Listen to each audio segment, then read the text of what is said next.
Earth's history were a movie, we humans would only take up the last second of the end credits. Our planet has been around for about 4.6 billion years, but our human story began about 300,000 years ago, in Africa. Now our ancestors had some wild adventures in nature. They could have run into creatures so big they'd make today's elephants look like puppies. The woolly mammoth is a pretty famous animal, sure. His cousin, though, the Colombian mammoth, not so much. This giant used to roam places from Canada all the way down to Mexico. Unlike the furrier woolly mammoths, which hung out in colder places, these animals had shorter hair, resembling huge elephants. They also had incredibly large tusks, like 12 feet worth of spiraling sturdy tusks. And they weren't just for show, they came in handy when facing predators. That includes our ancestors. If you think about sloths these days, you're picturing these adorably slow creatures. They couldn't possibly be in your list of most dangerous animals. Well, their grandparents might have. For starters, we call them ground sloths, and they vary a lot in size. Some were as big as rhinos, and others, like the Megatherium, were as colossal as elephants. Imagine seeing a 20-foot-long sloth which doesn't mind chewing on some meat every now and then, at least in theory. Ever heard of Bigfoot? Well, our next animal kind of looks like him, but is a distant cousin to orangutans.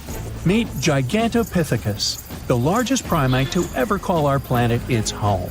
Standing tall at 10 feet and weighing more than 600 pounds, these animals were amazing to look at in real life. Unlike Bigfoot, they weren't constantly hiding. In fact, it's believed they were peaceful and gentle creatures. Sadly, they faded away about 100,000 years ago, mainly because their food sources slowly became unavailable. Those lush, fruity forests they called home eventually turned into dry grasslands. Next on our list is the cave hyena. Weighing a chunky 250 pounds and standing 3 feet tall, these beasts were as long as a grown-up lying down. What's even more interesting about these creatures is that they love hanging out in groups. A pack could be as big as 30 of these animals, which meant they could easily take on even the biggest, heaviest mastodons. Our ancient families would have needed to stay alert around these hungry specimens. Sadly for these hyenas about 20,000 years ago, their numbers started going down. Soon enough, they completely disappeared from the planet.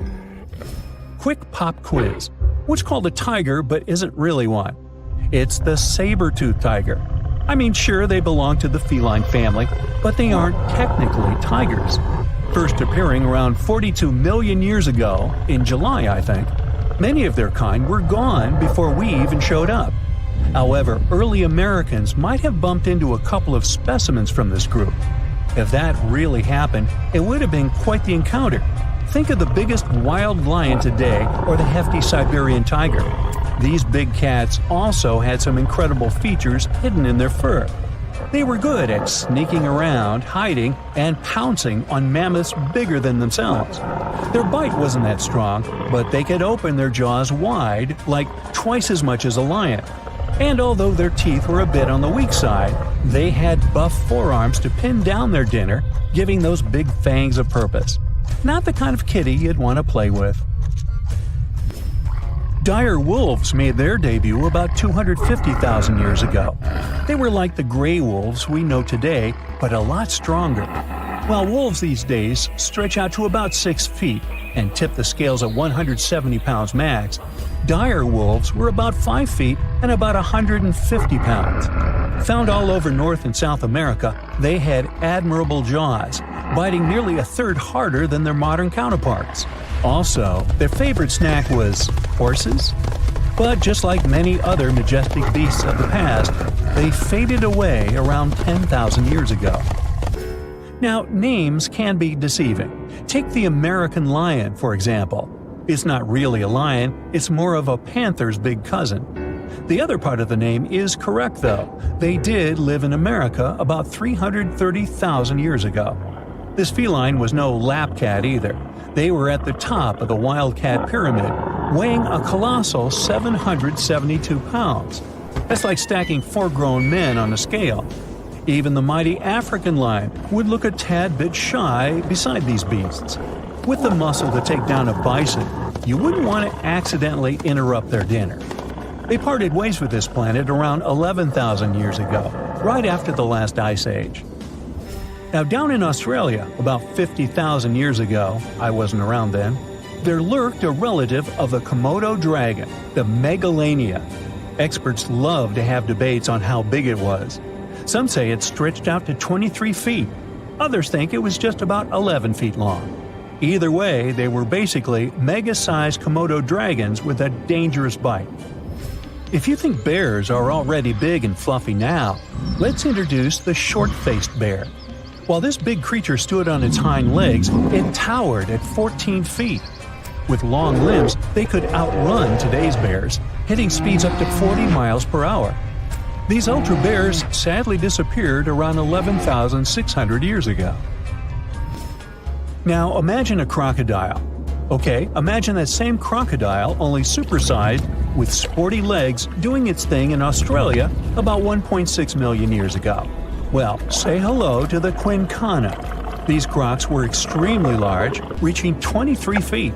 And no, they weren't lazy river loungers. These creatures really love spending time on land. They evolved to have strong legs for their chases and razor-sharp teeth designed for slicing, not gripping. When did we stop sharing beaches with them? About 40,000 years ago. The name elephant bird might not sound familiar, but try to picture a bird that stood tall as high as a basketball hoop at 10 feet and weighed as much as a small car, 1,500 pounds. Their eggs were equally huge, like 150 chicken eggs bundled up into one. Now, as amazing as these birds sound, there's a lot we still don't know about them. They're hard to study, as most extinct animals are. Still, some recent studies have given us some clues. Scientists have been examining ancient molecules from their fossilized eggshells. It's an awesome piece of evidence, since these birdies' shells were thick, preserving precious DNA inside.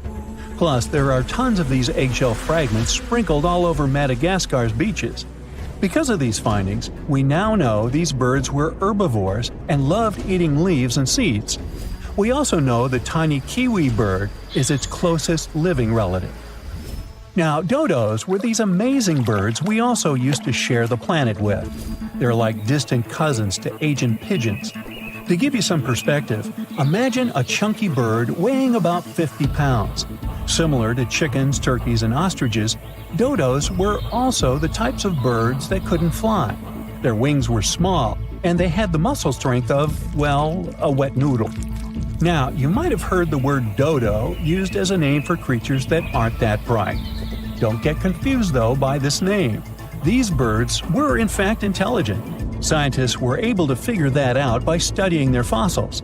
It turns out that they were good at smelling stuff, unlike most birds that are all about the visuals.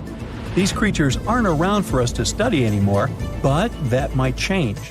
One evolutionary biologist is on a mission to fully understand these amazing ancient birds. On that note, she revealed that the dodo's DNA has been completely sequenced. There are even talks about potentially bringing dodos back to life. They would make a nice addition to the lovely beaches of Mauritius, the place they used to call home many, many years ago. "75 million years ago, North America was full of scary dinos, both walking and flying, and insects the size of birds. But the biggest predator there was something way scarier, a crocodile so massive it could swallow dinosaurs whole. This beast was roughly the length of a school bus, weighed more than 5 tons, and had teeth the size of bananas. Its name was Deinosuchus, which literally means terrible crocodile. And trust me, it lived up to that name. Scientists have found its fossils all across North America, from Mexico to Texas to New Jersey and Montana. It means this monster could live pretty much anywhere it wanted.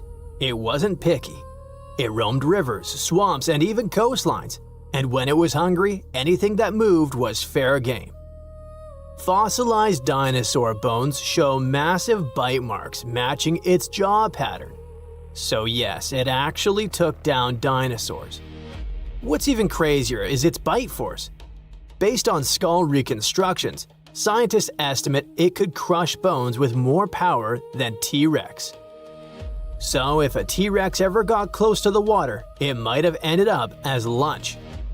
But Deinosuchus wasn't just a bigger and meaner version of today's crocodiles.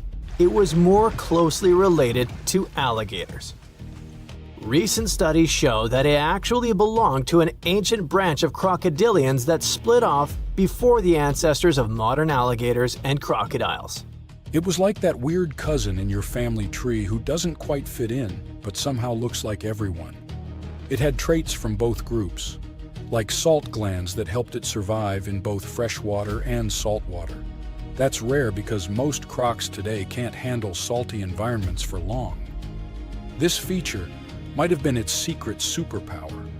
Around that time, North America was divided by a massive inland sea called the Western Interior Seaway. It stretched from the Arctic Ocean down to the Gulf of Mexico. Deinosuchus could travel across it, sneaking along the coasts and striking anywhere there was food. Still, scientists argue about its favorite hangout spot. Some say it mostly lived in rivers and swamps, and the fossils found near the coast just happened to be preserved better there. Others think it really did patrol the ancient shoreline, waiting for dinosaurs that wandered too close. Either way, this reptile ruled its world, and the climate of its time helped it thrive. The late Cretaceous was a warm, humid idyll filled with wetlands, forests, and endless food sources. Giant turtles, fish the size of cars, and whole herds of herbivorous dinosaurs gave Deinosuchus an all-you-can-eat buffet. As long as the ecosystem stayed stable, it could keep getting bigger and bigger, and it did. Throughout Earth's history, huge crocodiles have evolved again and again. It's like nature's favorite blueprint for apex predator.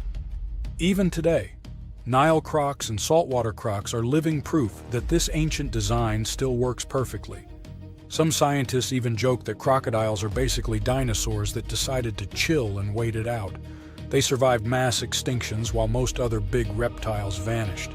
Deinosuchus wasn't so lucky and went extinct around 73 million years ago, most likely because the environment changed and its food sources dwindled. But the ocean is still full of mysteries. Maybe some gigantic croc-like beasts are still lurking out there. And while we're guessing, let's look at some other prehistoric creatures that make scientists rewrite what they thought we knew about life on Earth. First up, we have the Dragon of Death. Don't even make me pronounce its full name, Thanatosdracon amaru. Scientists found its bones in western Argentina, in formation layers called the Plotier Formation, from about 86 million years ago, the late Cretaceous. This creature wasn't just big, it was gigantic for a flying reptile. Judging by some of its bones, it has a wingspan somewhere between 23 and 30 feet. That's like a small plane wing outstretched. It's officially one of the largest pterosaurs ever discovered in South America. Its fossils are pretty well preserved, including parts that are usually squishy and fragile in flying reptiles like vertebrae and limb bones. This gives scientists clues not just about how it moved, but about what ecosystems were like back then. Looks like it enjoyed marshy floodplains, big open skies, and plenty of prey below. Our dragon likely used its size to its advantage, either going after small dinosaurs or scavenging. The fact that this massive creature managed to evolve wings capable of flight is just crazy. Next, we've got a creature that looks like a mix of a dino and a skunk to me, Stegouros elengasen. Scientists found fossils of this cool guy in southern Chile among rocks deposited about 75 million years ago. The thing that hits you first, let's hope, not literally, is its tail. Instead of the usual spikes or clubs you get in other armored dinos like ankylosaurs, Stegouros had a flat blade-like tail made from fused bones. It looked almost like a weird paddle or frond. Scientists compare it to Aztec ammunition because of that blade structure across the tail's rear half. It wasn't huge, only about 6.5 feet long, but what it lacked in size, it made up for in weirdness and cleverness. Its body had armor plates, protective skin scutes, and a skull structure showing features of different dinos. So it was kind of a hybrid in style, which got paleontologists rewriting some of the family trees of armored dinosaurs. Also, the fossil is unusually complete, about 80%, which is rare because armor bones are often damaged or missing. This is super useful for science because it shows us how armor evolved, especially in southern continents. And you definitely need to meet our next hero, a truly bizarre marine reptile that once patrolled the waters of what's now Wyoming, Serpentisuchus fisteri. This creature was part crocodile, part sea monster, and 100% nightmare fuel. Scientists first found its fossils over 25 years ago, but they only recently managed to piece together enough of its remains to truly understand it. It had a super long neck, which was normal for plesiosaurs, and a croc-like skull and body. Most fossil books would tell you these traits shouldn't exist in the same animal. So this guy was a stunning exception. Paleontologists have found its lower jaw, a large portion of its skull, neck vertebrae, tail, and ribs. So they were able to reconstruct not just what it looked like, but how it likely moved, swam, and hunted. About 35% of its body is preserved, which is not so often for marine reptiles, and it lets scientists learn a lot about its lifestyle. With its long neck and the power of a crocodile, plus a super combo of speed, reach, and bite, this guy was most likely a top predator of its time. Last but not least, we have this cool dino, Duonychus tsoktbatari, that lived in Mongolia's Gobi Desert around 90 to 95 million years ago during the Cretaceous period. It wasn't a meat-eater like T-Rex, but more of a plant muncher. It grew to about 10 feet long, roughly the size of a tall adult human lying down, and weighed around 575 pounds. Pretty hefty for a leaf-eater. The craziest thing about this heavy guy was its hands. It only had 2 fingers on each hand, and each finger carried a giant curved claw about a foot long, covered in keratin, the same stuff your nails are made of. That keratin actually added over 40% to the claw's length, which is super rare to see preserved in fossils. Because of that, scientists can actually study the full shape and structure of the claw, not just the bone. Its hands weren't just for show, though. We can see fused wrist bones and stiff joints in the fossil, which means it could grab and pull down branches to eat leaves. So, having fewer fingers could actually be a bonus if your goal is to reach and rip down vegetation. It's a really cool example of how dinosaurs adapted in weird and specific ways to survive. This is Lolong, the largest crocodile ever found, stretching about 20 feet long. Now, imagine living in a world full of Lolongs, only with longer legs and the ability to run on land like a greyhound. It sounds like a nightmare monster, but she was real. Fossils of giant crocodile-like creatures were discovered back in the 1930s. And now, scientists have found that these beasts once roamed and dominated lands far bigger than they imagined. We're talking about the cebicids. They're a family of prehistoric crocodiles that once ruled South America, especially in what is now Argentina, Brazil, and Bolivia. And scientists discovered that these ancient predators were huge. Some species may have grown up to 20 feet long. Now, to give you an idea of how big that is, well, that would be you, and that would be her. Yeah, good luck outrunning that. Oh, by the way, they wouldn't be slithering in the water. They'd be walking right beside you. And that's actually the biggest difference between them and their crocodile relatives. Most cebicid species lived entirely on land. They were like lions, powerful, moving on all fours, but with tough crocodile-like skin. That image alone is already terrifying. But it gets worse when you figure these guys were fierce predators and we could have easily ended up as part of their dinner. Everything about them was perfectly built for the chase. They had narrow, dinosaur-like skulls and long legs that helped them sprint after their prey. They especially liked sloths and rodents, but honestly, with those sharp saw-like teeth, well, anything that crossed their path didn't stand much of a chance. And if one of their victims tried to fight back, well, that would have been a big mistake. Most of these crocodile ancestor species had tough bony plates under their skin that worked like natural armor. They were seriously tough, but don't worry, you don't have to fear them. Luckily, for us at least, these beasts aren't roaming the earth anymore. According to Jonathan Block, a paleontologist at the Florida Museum of Natural History, these mysterious predators may have been the last of the Deinosuchus, a broad group of reptiles that first appeared back in the Jurassic period. Yep, these bad boys shared the planet with dinosaurs. That is, until the asteroid hit the Earth about 66 million years ago. Dinosaurs went kaput, and mammals took over. They became the land animals, but their path to the top wasn't exactly smooth. They still had to deal with the sebecids in South America. That's right, those tough crocodile-like predators actually survived the asteroid disaster. They also ruled and stayed at the top of the food chain until around 11 million years ago.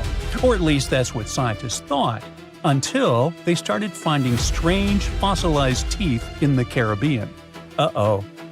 Let's go back about 30 years when researchers uncovered two roughly 18-million-year-old teeth in Cuba. They had a tapered shape and tiny sharp serrations, perfectly designed for tearing into meat. There was no mistake. Scientists were looking at something that belonged to a top predator. But the question was, who? Had they found a fossil of an ancient giant croc? Well, maybe. Those teeth could have been from a species of sebecid, but that was strange, since scientists didn't think such large ancient predators ever lived in the Caribbean. And things got even stranger when another tooth turned up in Puerto Rico. This one even older, about 29 million years old. But there was a problem. Those teeth alone weren't enough to identify a specific animal. They needed more, so the mystery remained unsolved. Everything changed in 2023. Local work crews were building a road in the Dominican Republic when they suddenly stumbled upon ancient bones. Researchers soon realized they were looking at a fossilized tooth, but this time it came with two vertebrae. That was a big deal, because it's really hard to tell ancient crocodile species apart just from their teeth. But with those two vertebrae, things were different. Crocodile relatives with serrated teeth usually had ball and socket joints between their vertebrae. But in sebecids, that part of the spine was flat, so that made all the difference. It was enough to confirm that the fossil from the Dominican Republic belonged to a sebecid. And just like that, scientists discovered that this ancient predator really did live in the Caribbean. And even more surprising, they found out it was roaming around at least 5 million years before sebecids were thought to have disappeared everywhere else. Okay, but why is finding their fossils in the Caribbean such a big deal? Or better yet, why were scientists so sure before this discovery that they didn't live there? Well, that's because this prehistoric reptile didn't like the sea. Let me explain. The Caribbean is a region in the Americas made up of islands and the surrounding coastal areas.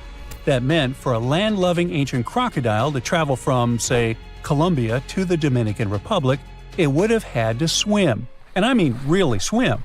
We're talking over 350 miles of open ocean with strong currents and rough waves. You can see why that would have been a serious challenge for a land-based sebecid to cross, right? So, that's why scientists thought these prehistoric crocodiles could never have lived in the Caribbean. But now that researchers are finding their fossils there, they may have to find an explanation.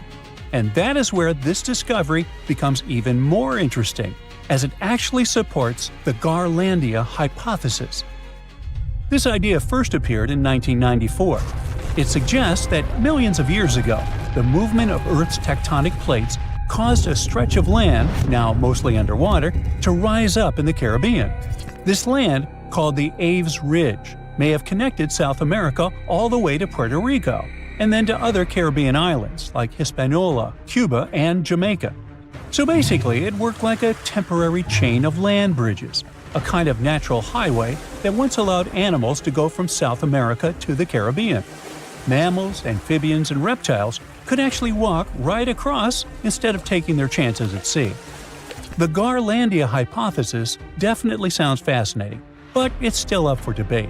It hasn't been fully accepted by scientists yet, even though plenty of studies since the 90s seem to back it up. And this new discovery of a giant crocodile-like creature in the Dominican Republic could be one more important clue pointing in that direction. It's possible that many of the places where these cibicids once thrived started to disappear as the global climate cooled. Bit by bit, some of them were pushed into warmer tropical areas, until, eventually, the only places left for them to live were the Caribbean islands. This discovery lines up with something else that ecologists have observed around the world.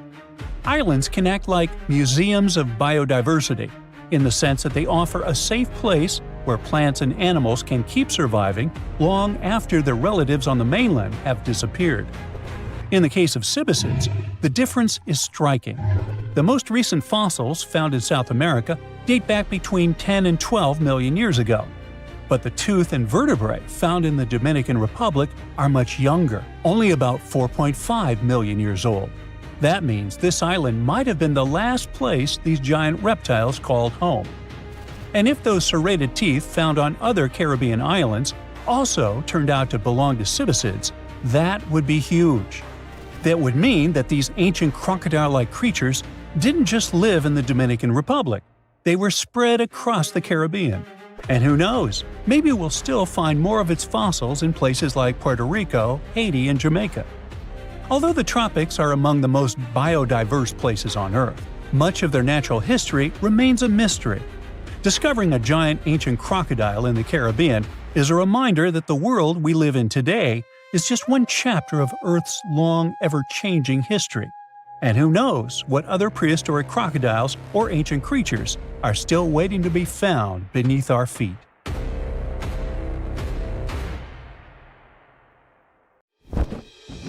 You're off to work, and boom, you see someone getting snatched by a 5-foot giant eagle that has the power to lift a child.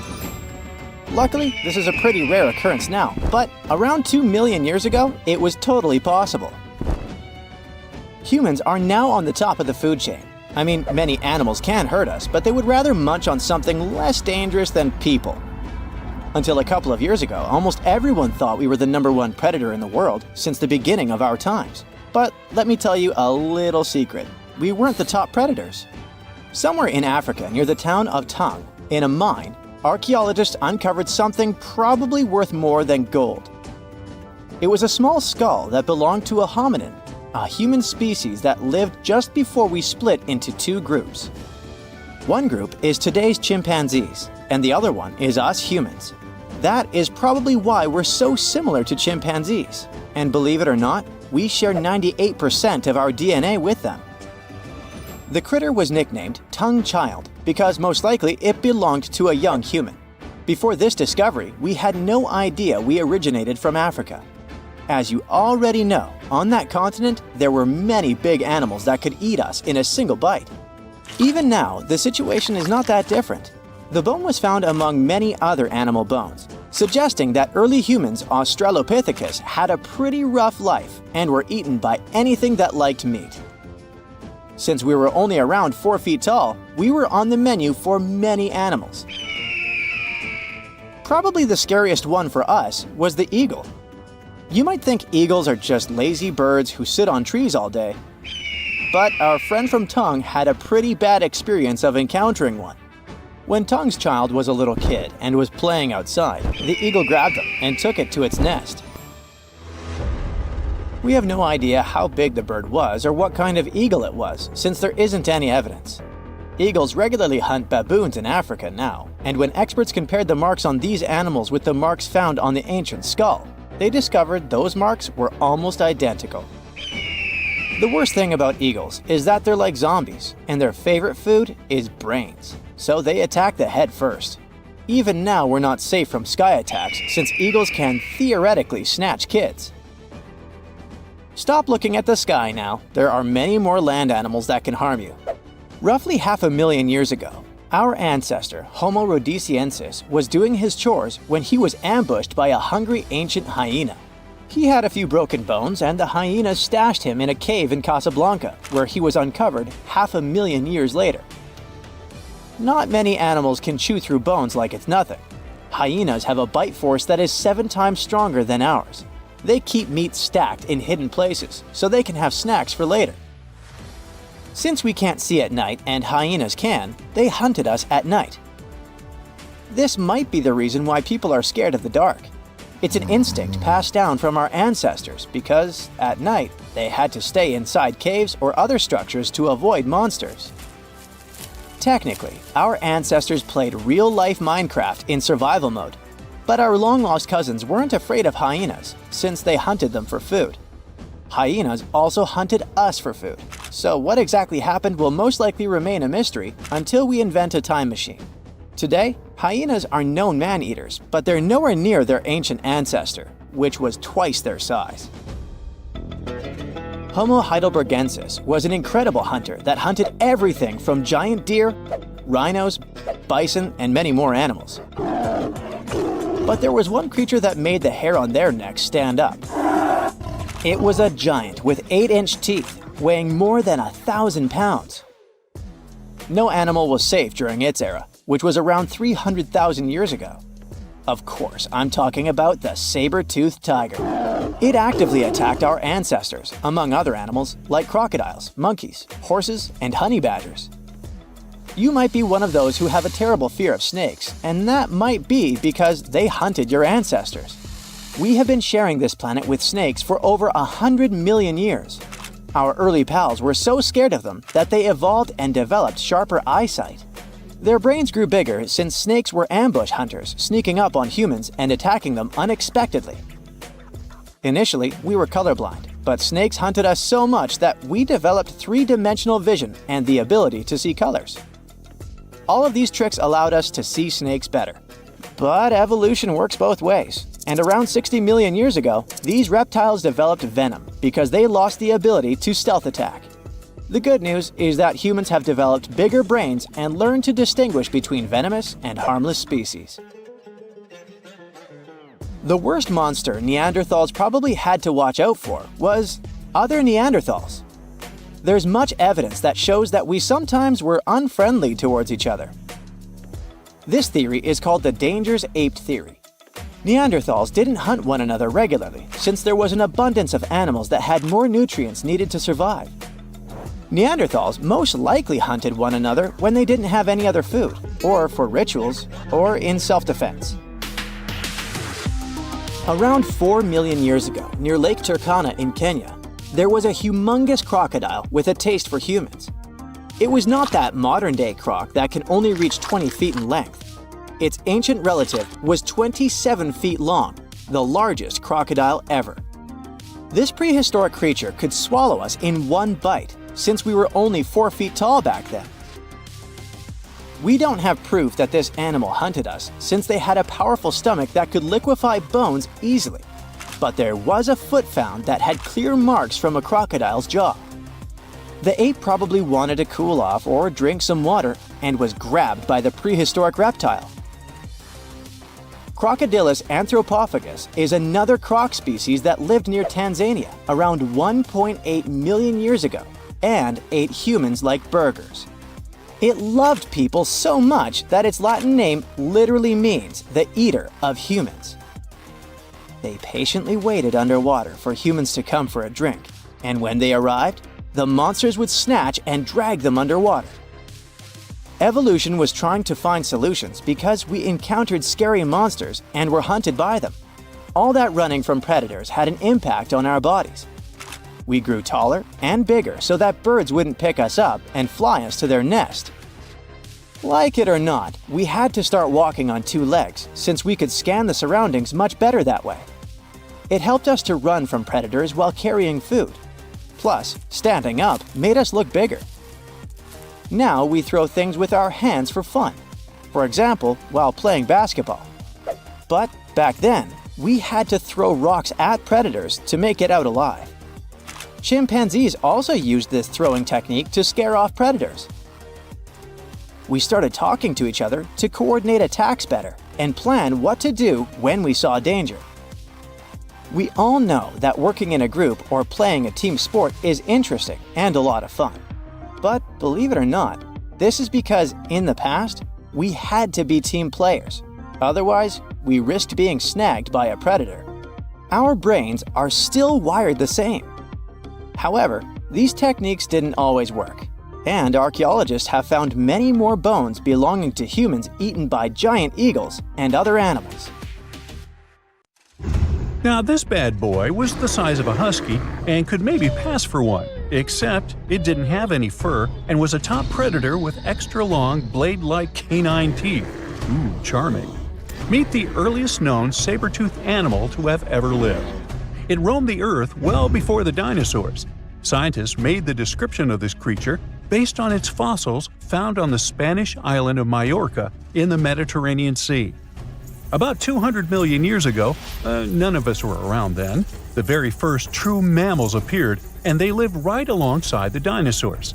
But if we trace the family tree of mammals even further back, we'll find an ancient group called Therapsids. They didn't look like mammals we have today, but they had some key features that would eventually help define mammals. For example, Therapsids had special openings on the sides of their skulls for jaw muscles, and parts of their jaw bones would later evolve into the tiny middle ear bones that all mammals, including you, have today. So, the new discovery is what might be the oldest known Therapsid fossil. The fossil, which doesn't have an official species name yet, belongs to a group called Gorgonopsians. Those guys are more closely related to mammals than they are to any other living animals. Some of them were as small as cats, and others were as massive as polar bears. Gorgonopsians had some very mammal-like traits, like different types of teeth for different jobs. But unlike mammals, these ancient predators kept replacing their teeth, even their giant saber-like canines, over and over during their lives. Hey, that would be handy. Until now, the oldest Gorgonopsian fossils we knew about were around 265 million years old. But this new fossil is even older, dating back between 270 and 280 million years. The find was super detailed and complete, including its sharp knife-like fangs, part of its jaw, pieces of its spine, ribs, tailbones, and toe bones, plus most of one of its back legs. Even though the creature's skull wasn't complete, the scientists think it was about 7 inches long, and the animal itself would have been around the size of a medium-large dog, weighing between 66 and 88 pounds. But other than that, it didn't really look much like a dog. Even though it had some lizard-like features, calling it a lizard dog is totally wrong. Mammals and reptiles do share a super ancient ancestor from about 320 million years ago, but their evolutionary paths split a long time ago. When the newly found creature was alive, the island of Majorca was right in the middle of the gigantic supercontinent Pangaea. Back then, this area went through super wet and super dry seasons. Scientists have always wondered if major moments in mammal history happened in tropical places like this, but we just didn't have the right fossils to prove it. Now, with the discovery of the oldest known Gorgonopsian in Majorca, the missing pieces of the puzzle are coming together.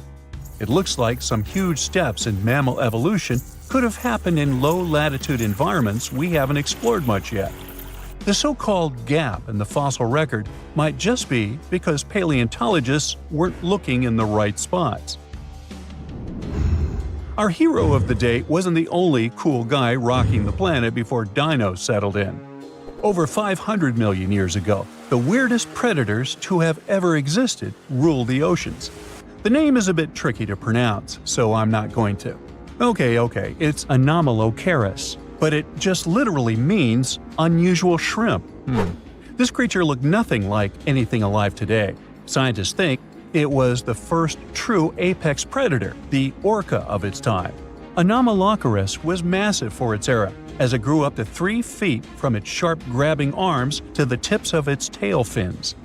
For a while, everyone thought trilobites were its go-to meal, but new research shows it wasn't strong enough to crack open trilobite armor. So instead, it was a speedy, agile hunter with awesome vision, and it often picked off soft-body animals that zipped through the open water. Now, another really cool creature from pre-dino times is a fish that could walk on land. Tiktaalik lived in marshy rivers that looked a lot like today's Amazon rainforest. It could grow up to 9 feet long, and it found its prey in rivers and inlets like a modern-day freshwater crocodile. It had a flexible neck and even some early versions of lungs, and thanks to them, it could survive both in water and out of it. Why fish like Tiktaalik started moving toward land about 395 million years ago is still a bit of a mystery. Around that time, the ancient supercontinent called Gondwana was drifting closer to the land that would become North America.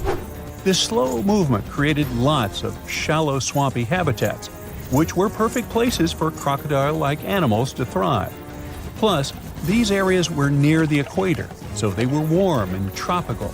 But there wasn't a lot of food waiting for them on land, so maybe they moved there for safety reasons. There were fewer predators and better spots to lay eggs there compared to the water. Creatures first adapted to living in open water, then shallow water, then marshes and river edges, and only after a long, slow transition did they finally step fully onto land. Now, how about a millipede the size of a small car and weighing as much as a large dog? This beauty lived over 300 million years ago in what is now England. Back then, during the Carboniferous period, Earth's atmosphere had way more oxygen, over 26%, compared to today's 21%. Scientists used to think the high oxygen levels were the only reason these creatures could get so big.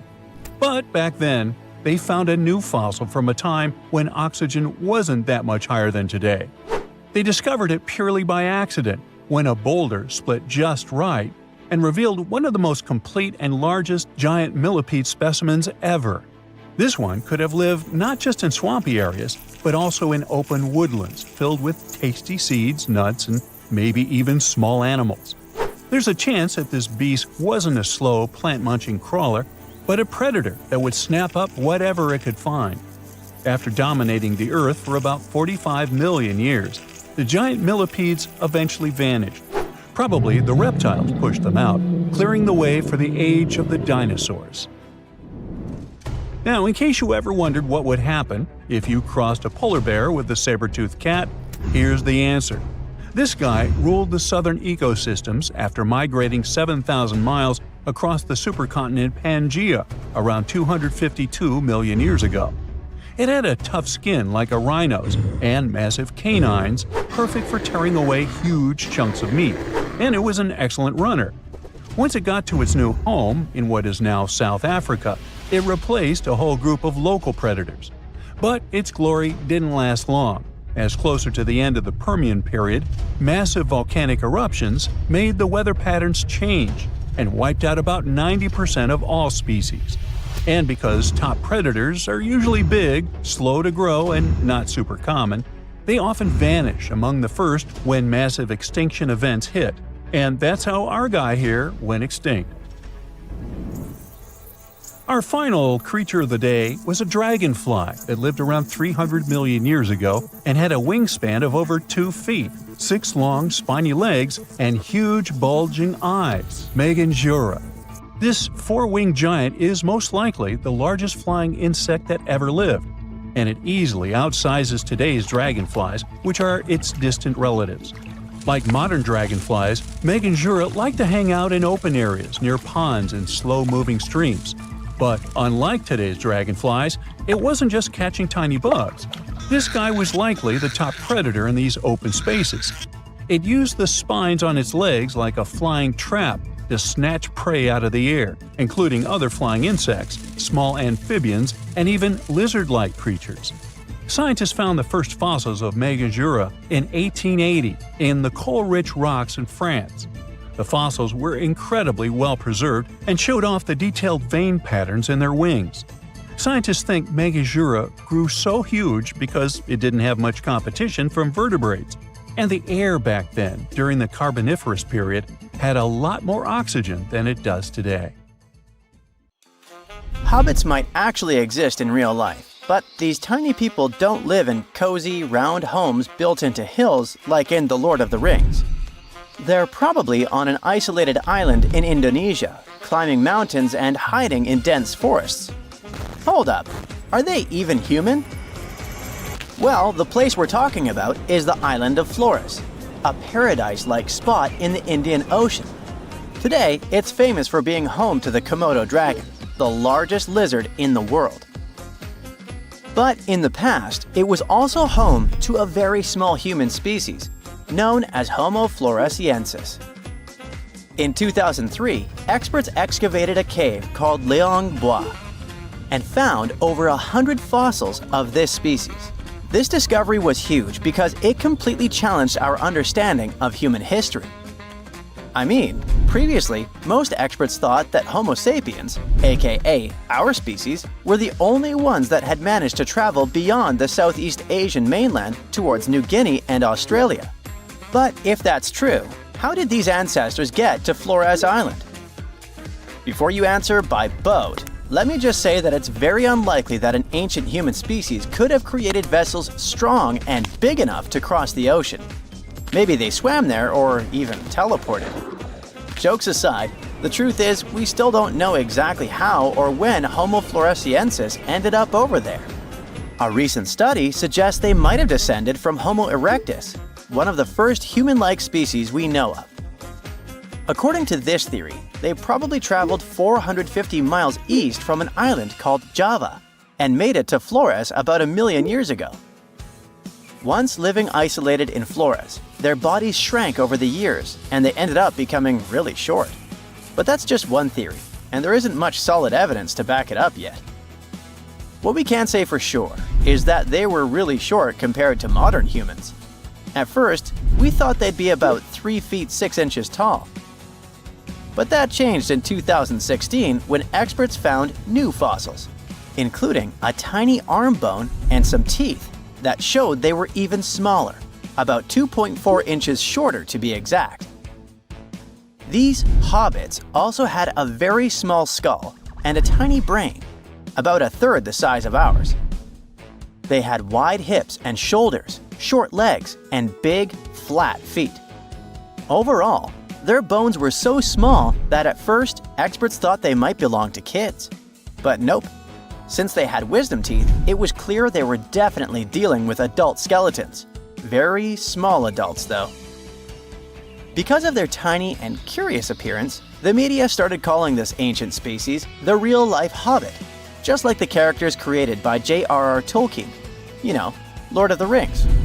Frodo Baggins? Anyway, why were they so small? There are two main theories. The first one, they weren't a different species at all. Some experts believe they could actually be Homo sapiens, just like you and me, but with a condition that causes the brain to develop smaller, kinda like microcephaly. However, many specialists rejected this idea because the anatomy of people with these kinds of growth conditions today doesn't really match what we see in the little people from Flores. Moving on. The second theory is something people call island dwarfism.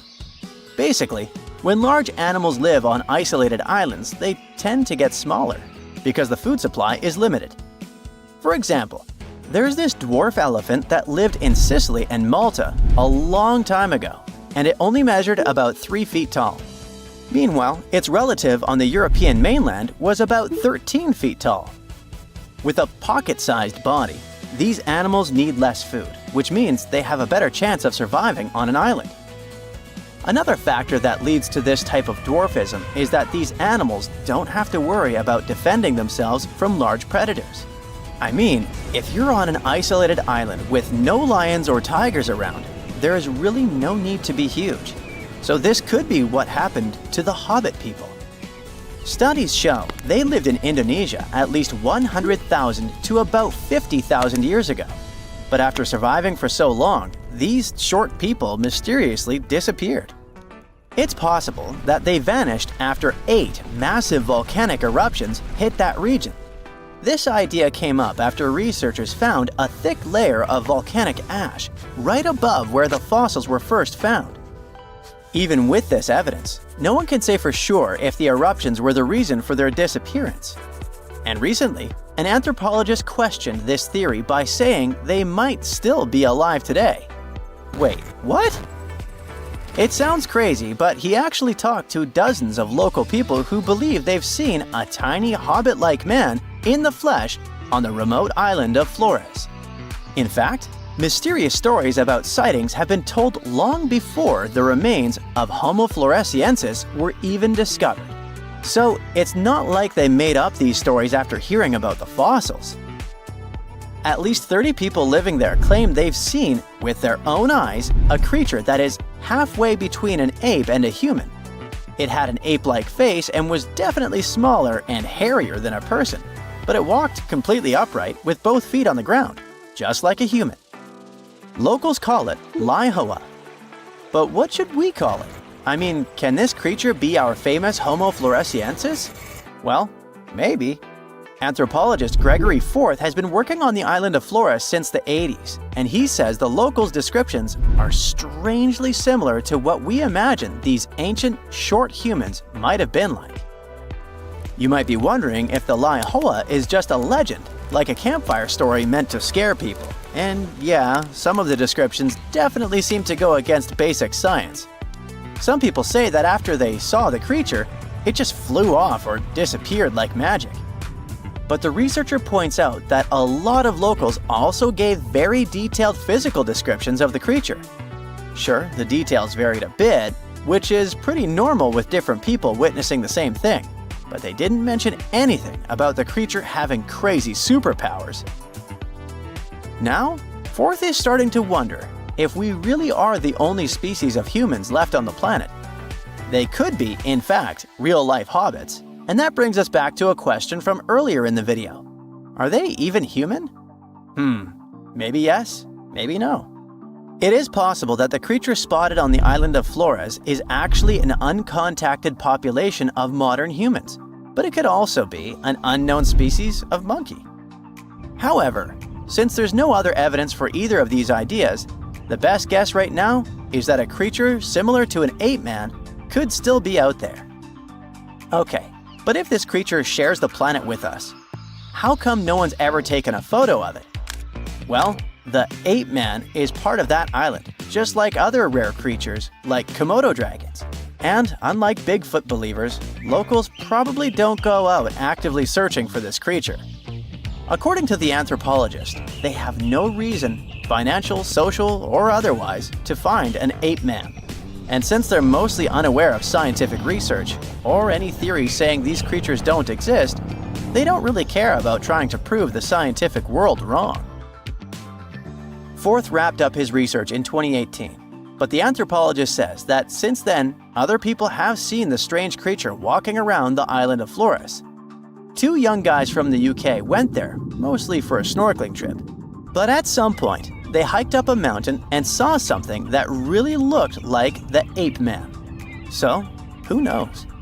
Maybe you'll also get a chance to see the real hobbit when you visit Indonesia. Hey, welcome to the Dino New Year's party. Hey, everyone you know well is here. Tyrannosaurus, Triceratops, Stegosaurus, Raptor, Diplodocus. But there will also be someone new, a guest who will surprise you. You see, paleontologists have discovered a new dinosaur species that was somewhat like the T-Rex, but with a twist.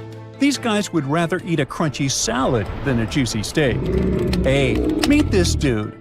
Any guesses on how to pronounce this? Duonychus sakubactri. Thanks, please hold your applause.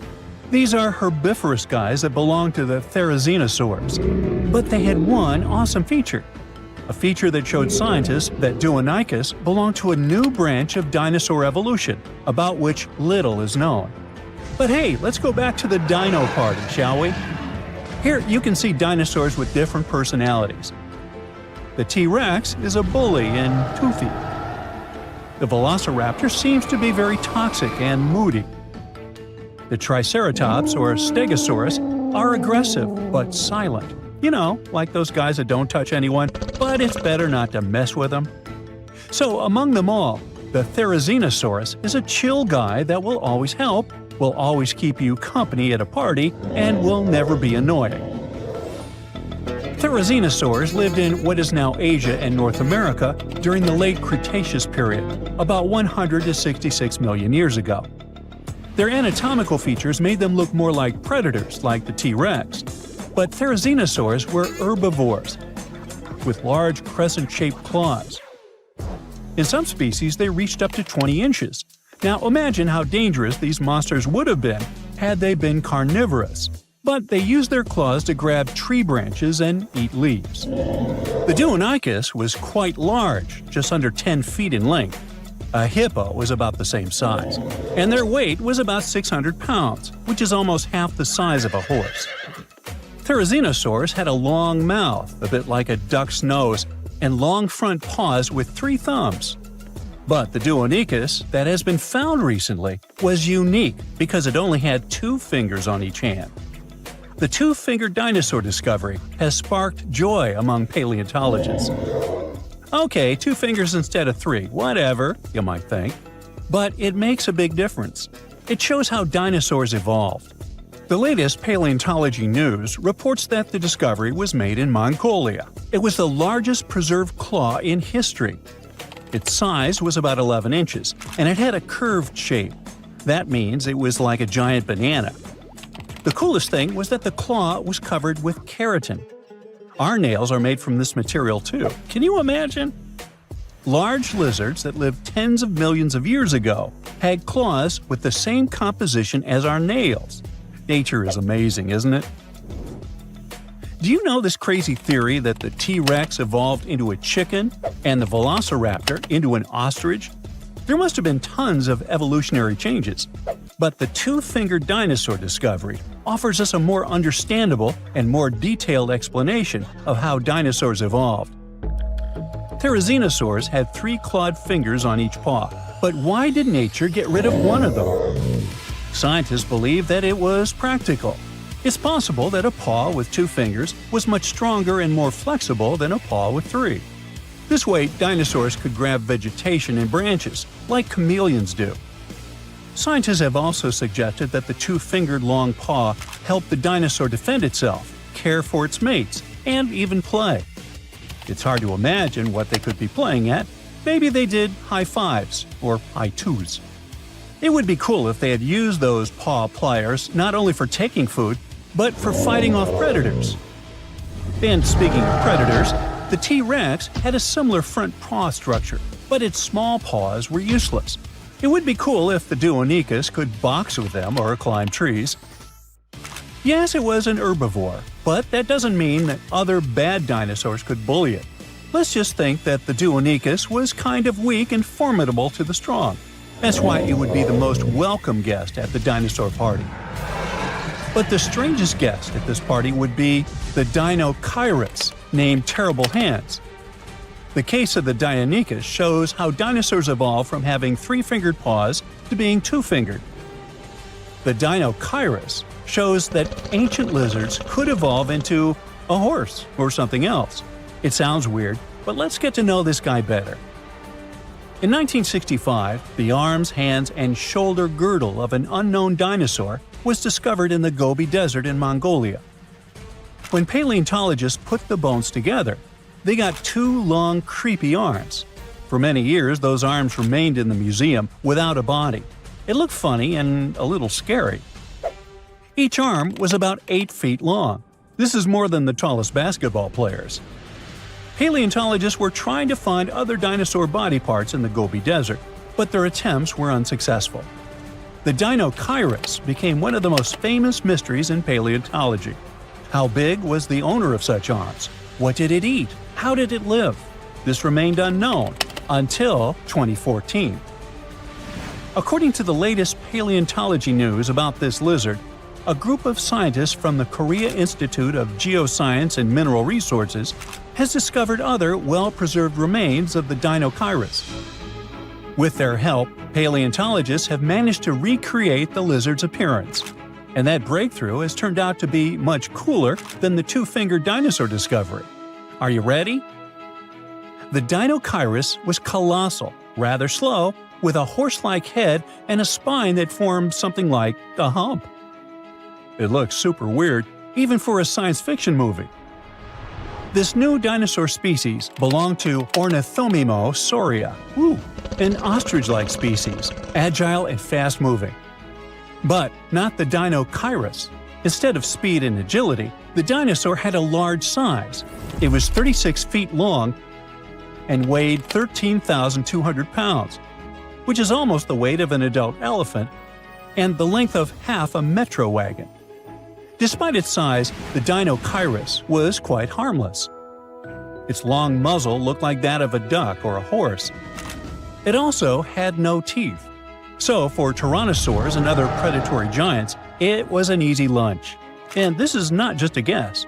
Scientists found bite marks on the discovered skeletons of this dinosaur.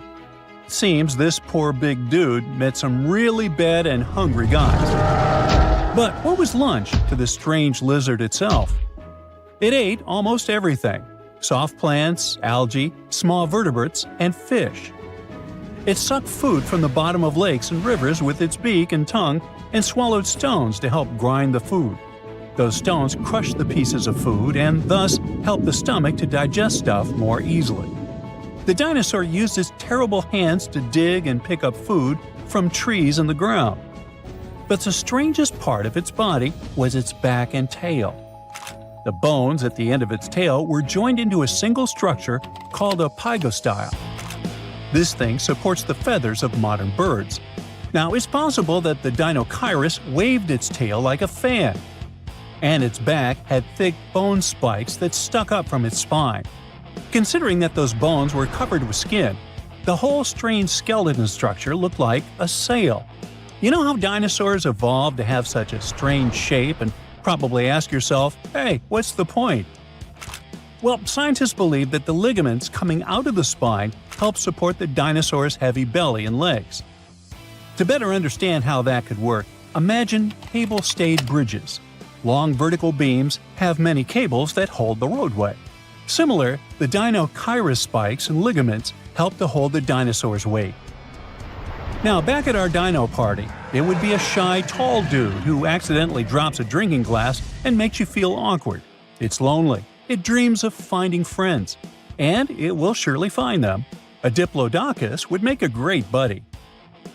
A herbivorous dinosaur with 2 fingers that looks like a predator and a horse-like giant with 2 long arms show us how diverse dinosaur evolution can be. T-Rex, Velociraptor, Diplodocus, and others are the superstars of the ancient world. It would be cool if paleontologists could discover new dinosaur species that would remove the old guard from their pedestal of fame. Would you like to see a movie starring the Deinosuchus and the Duonychus? Hey, I would.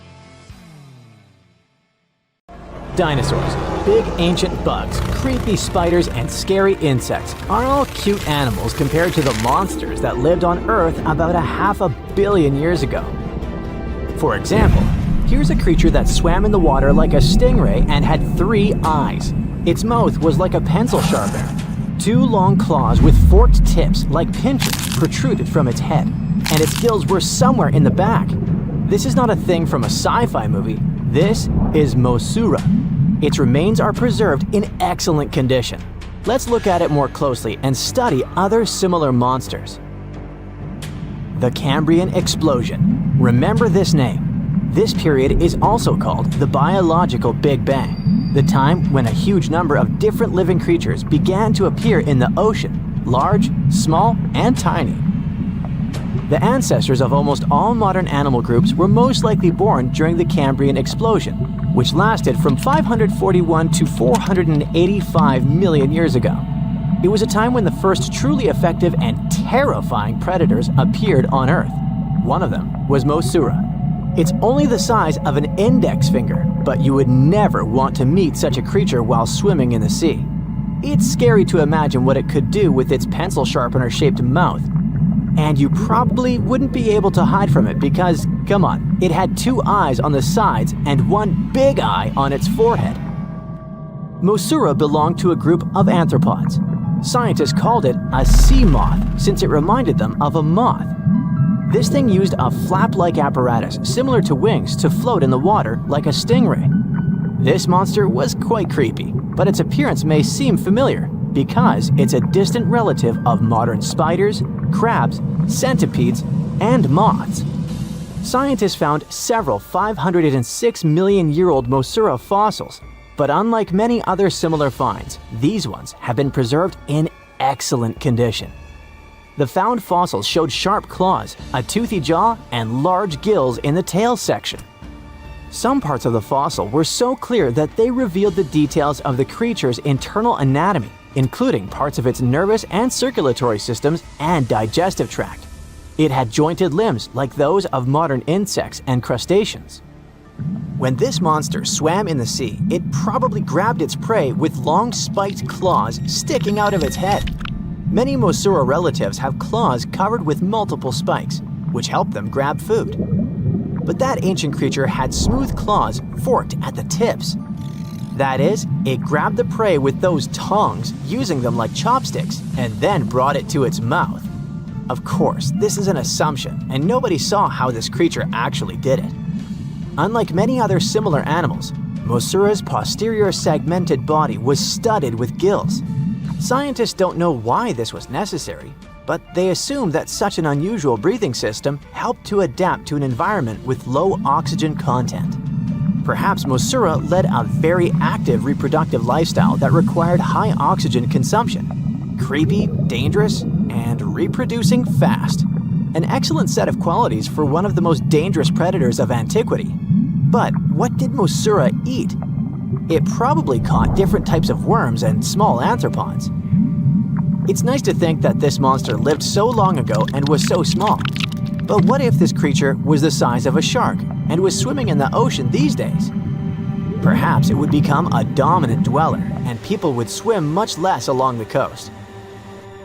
Mosura lived in the water but was discovered in the Burgess Shale Rock Formation in the Canadian Rockies. Many mountains on Earth were once the seabed inhabited by strange creatures. One of them was Opabinia.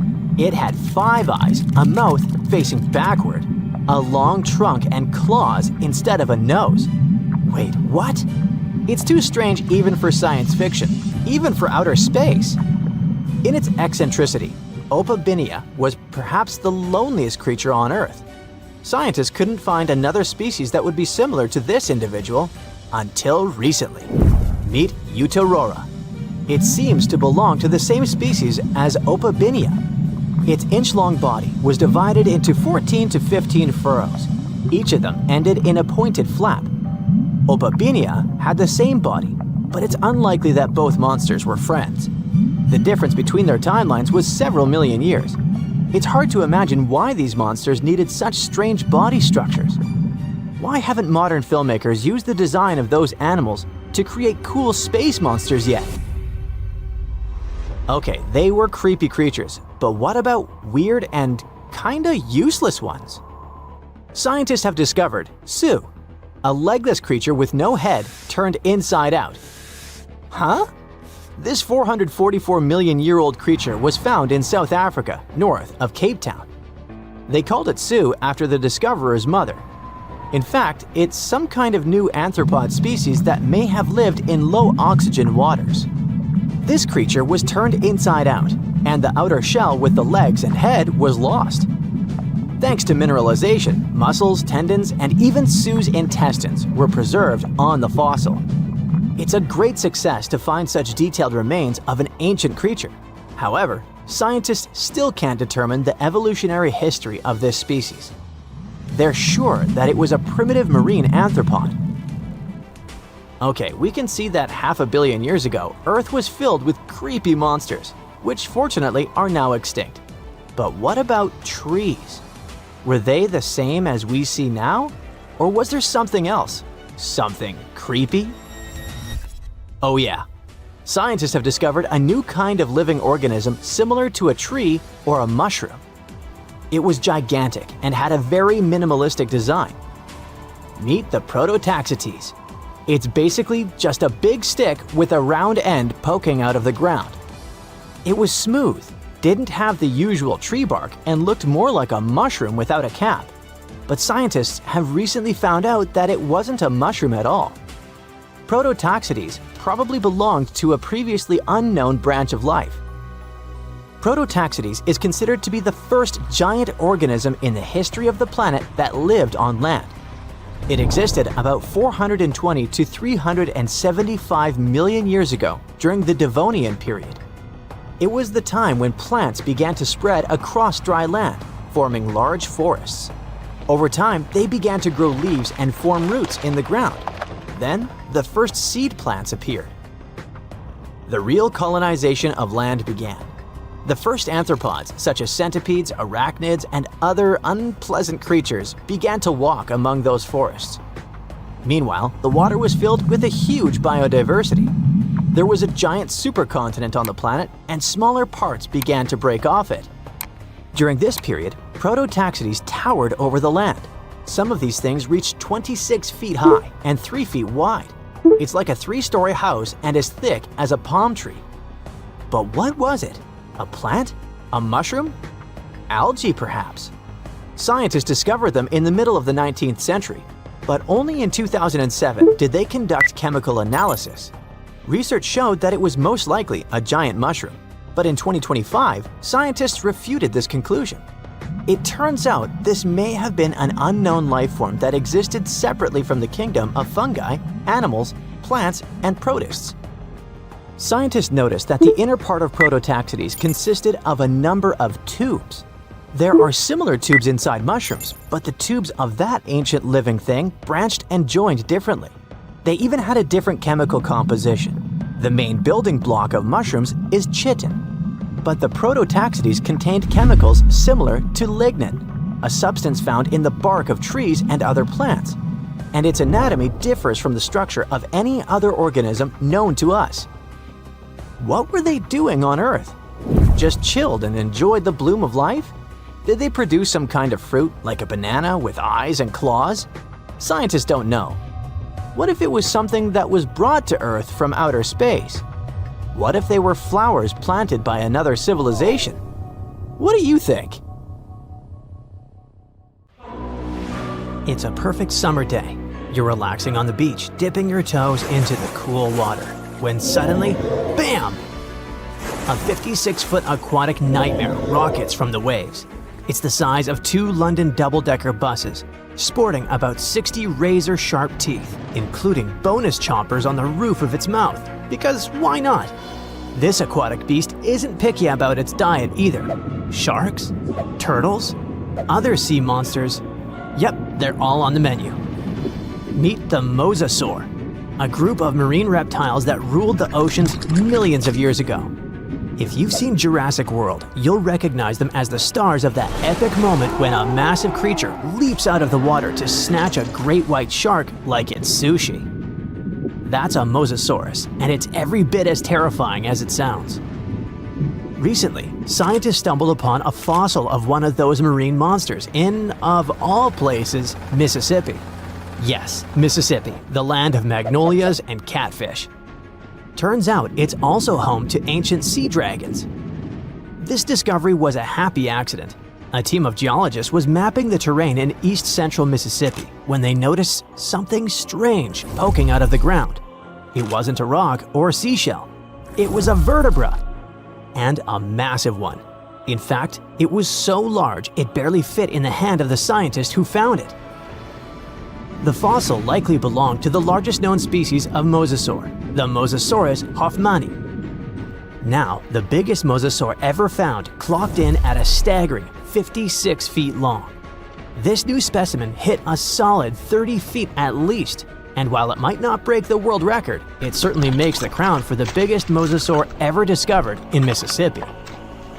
Fun fact, that's still longer than the average RV, and with way worse gas mileage.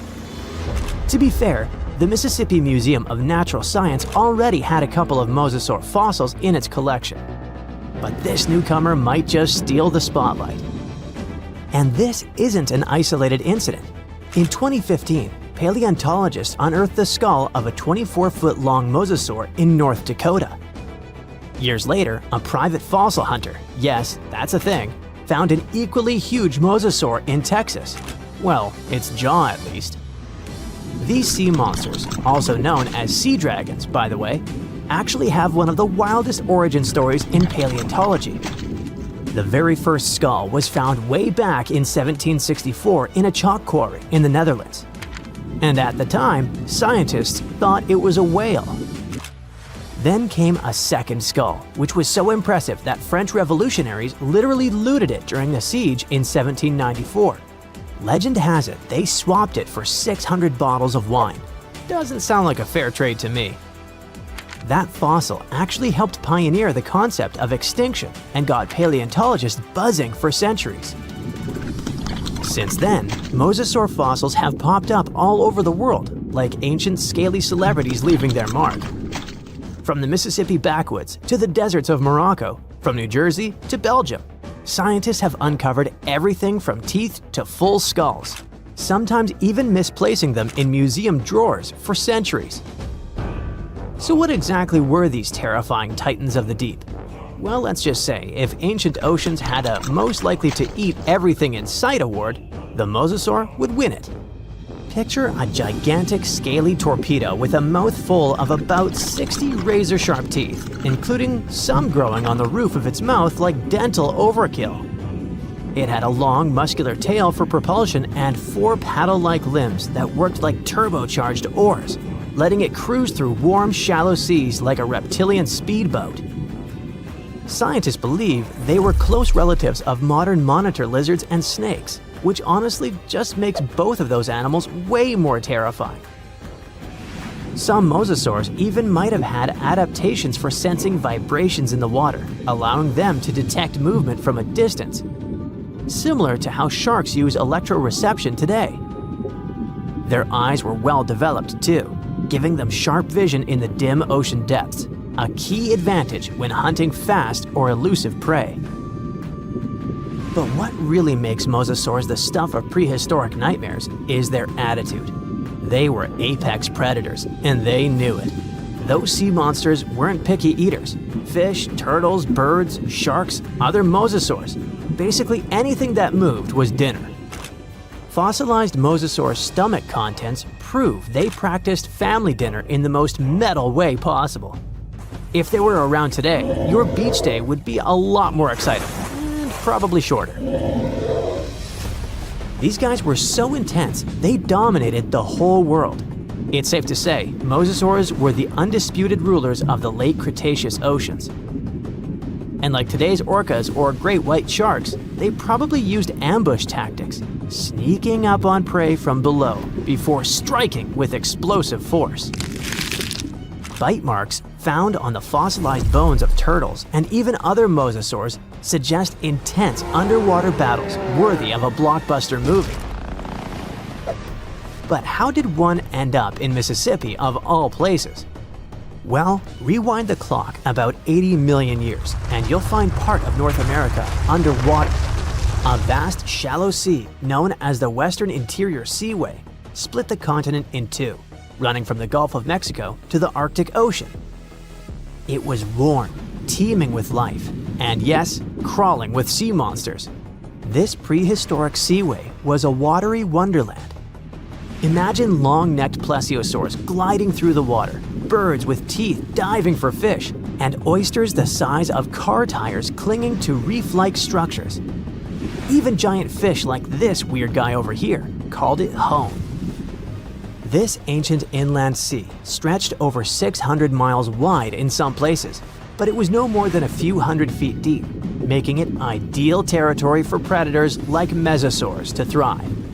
The shallow depth also meant that their prey had few places to hide, turning the seaway into a prehistoric buffet. But the Western Interior Seaway wasn't a permanent fixture. As the Rocky Mountains rose, the seaway slowly disappeared. Over millions of years, it transformed from a shallow ocean to swamps and then to dry land. Today, what was once an ocean is now the Midwest, complete with cornfields, cows, and the occasional mosasaur vertebra hiding in the dirt. Now, this wasn't exactly the end of the mosasaurs. Sadly, even these monsters couldn't outswim extinction. Those massive sea beasts met their watery grave around 66 million years ago, when Earth got an unwelcome visitor, a 10-mile-wide asteroid. When that space rock slammed into what is now Mexico's Yucatan Peninsula, it unleashed destruction on a planetary scale. The impact triggered massive tsunamis, set forests ablaze, and shot so much debris into the atmosphere that sunlight was blocked out for months, maybe even years. This impact winter plunged Earth into a deep freeze. With sunlight gone, plants couldn't photosynthesize, and the food chain collapsed like a house of cards. On land, plant eaters starved, and predators like T-Rex soon followed. About 75% of all species on Earth disappeared. But don't think the oceans were a safe retreat. The seas were hit just as hard, if not worse. First came the mega tsunami that devastated marine life along coastlines. Then, the real villain arrived. You see, without sunlight, phytoplankton, those tiny microscopic plants that serve as the foundation of the marine food web, perished. With them went zooplankton, small fish and filter feeders. And when the buffet dried up, the big predators like the mosasaurs went hungry. No food, no future. With plunging temperatures and ocean acidification, even the ocean's top predators couldn't survive. Mosasaurs, along with plesiosaurs and ammonites, were wiped out in the blink of a geological eye. So ended the reign of sea monsters. The good news is that you can now swim at peace knowing that no sea dragon will ever come at you. I mean, it's a bummer that they went extinct, but let's be honest. Beach days are way more relaxing without 56-foot lizards crashing the party. Australia used to have its own giants. Those were huge animals that could have dwarfed anything living on this continent these days. Scientists found the remains of many of those ancient creatures in the Narracuta Caves in South Australia, 4 hours away from Adelaide. It's a lovely region, but it can be treacherous. Watch out for holes the ground is pocked with. Known as pitfall traps, many of them are no wider than a coffee table. They're deep and plunge into the darkest of caverns. One of such caverns is called Victoria Fossil Cave, and it's a treasury that's been hiding the bones of around 45,000 animals for centuries. Some of the oldest bones belong to creatures far more terrifying than any animal you can encounter today. Those were the ancient Australian megafauna, huge beasts that roamed the continent during the Pleistocene epoch. During those, there were giant snakes, huge flightless birds, wombat-like creatures the size of a rhinoceros, and many others. One of the largest examples of the Australian megafauna scientists have discovered so far is the Diprotodon. That giant herbivorous creature was 10 feet long and 6.5 feet tall, and weighed more than 6,000 pounds, about as much as a small Asian elephant. Even though this terrifying beast didn't eat meat, it could have smashed other animals with its sheer weight.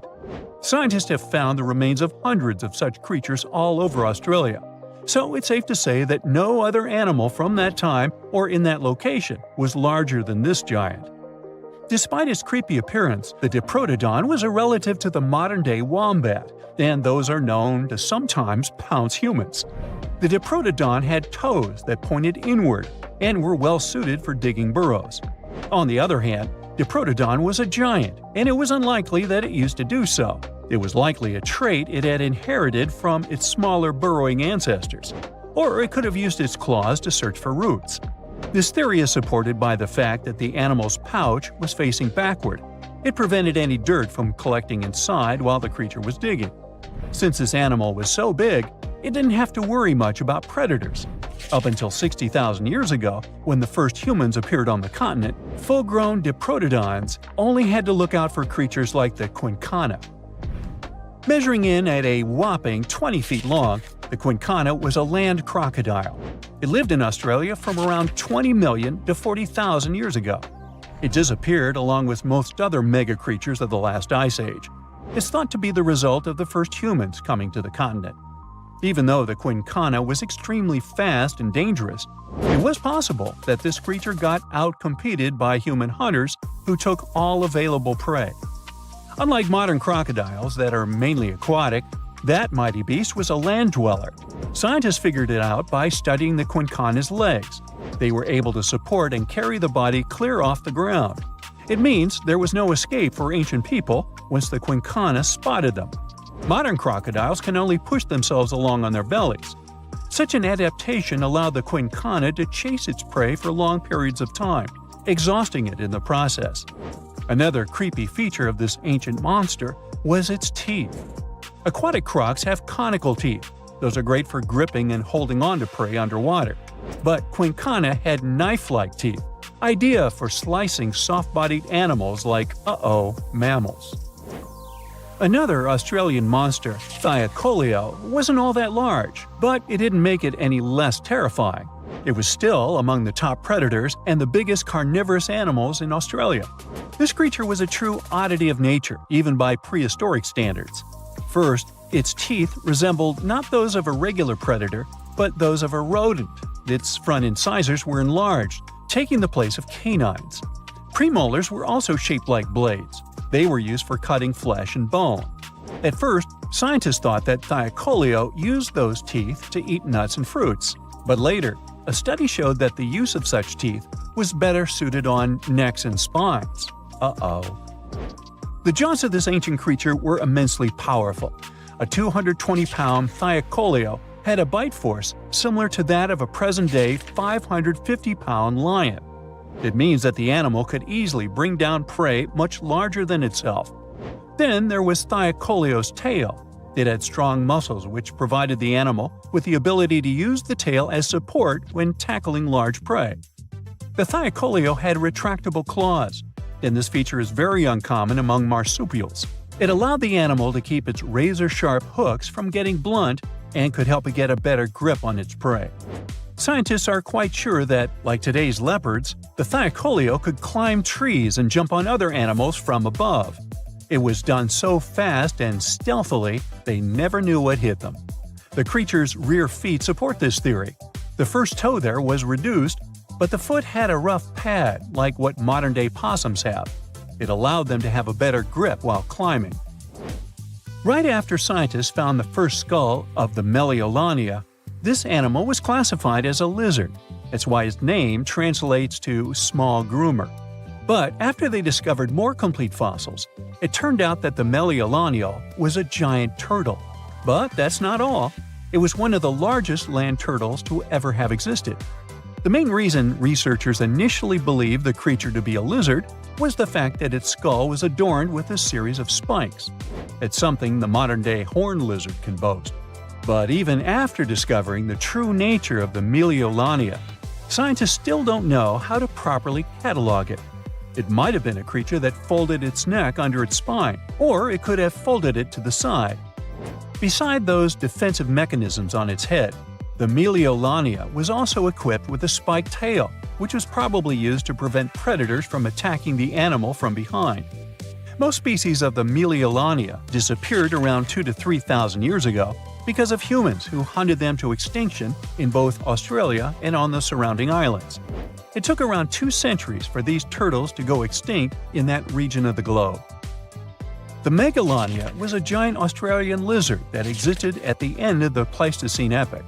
It looked like a Komodo dragon and the Australian monitor lizard, which are both believed to be Megalania's closest living relatives. Fossils tell us that the ancient animal was anywhere from 15 to 26 feet in length. Ow! The youngest fossil remains of this ancient Australian monitor lizard date back to about 50,000 years ago. The first indigenous settlers must have encountered Megalania, which led to the lizard's extinction. Originally, scientists thought that the Megalania was the only member of the genus Megalania, but these days it belongs to the genus Varanus, which means that the prehistoric creature is closely related to other Australian monitor lizards. Our next giant creature on our list was once dubbed an ostrich on steroids. I mean, look at it. It was the last of the thunderbirds to go extinct in Australia. The Deinosuchus lived on the continent at the same time as early humans. They might have coexisted for 15,000 years or so before the huge bird eventually disappeared. This theory has some proof. The bird's fossils found along with human artifacts. Some cave paintings also depict flightless birds similar to the Deinosuchus in size and shape. Although it wasn't the largest bird in Australia, the goose-like creature was still as tall as a grown-up man and weighed around 550 pounds. Even a modern-day ostrich can be dangerous if it feels threatened. Imagine meeting its giant prehistoric relative. Scientists are still arguing about its diet. Many believe the creature was an herbivore, but there's still a chance that the Deinosuchus was a partial scavenger. Its small, stubby wings and powerful hoof-like legs hint that the bird could have been a plant eater. But its huge beak and exceptionally deep lower jaw evoke suspicion. Such features are highly unusual in birds. Well, there you are. The sun is scorching, you're thirsty. All you can think about is water and ancient bones under your feet. You're wandering through the Sahara, the largest hot desert on Earth. Right now, you're crossing a stretch of sand called Whale Valley. And all over these 75 square miles of land, fossils cover the ground so thickly that you can't help but step on them. Paleontologist Hesham Salam says it's an unusual picture in this place. The bones are poking right out of the cliffs, as if they're calling to you to come check them out. You can spot ribs scattered all over the place. Look at these vertebrae. They're giant. Ooh, the creature they once belonged to must have been up to 65 feet long. The fossils show that the animal had a streamlined body like today's whale, but still had features like hind legs and feet. For scientists, it means a very exciting thing.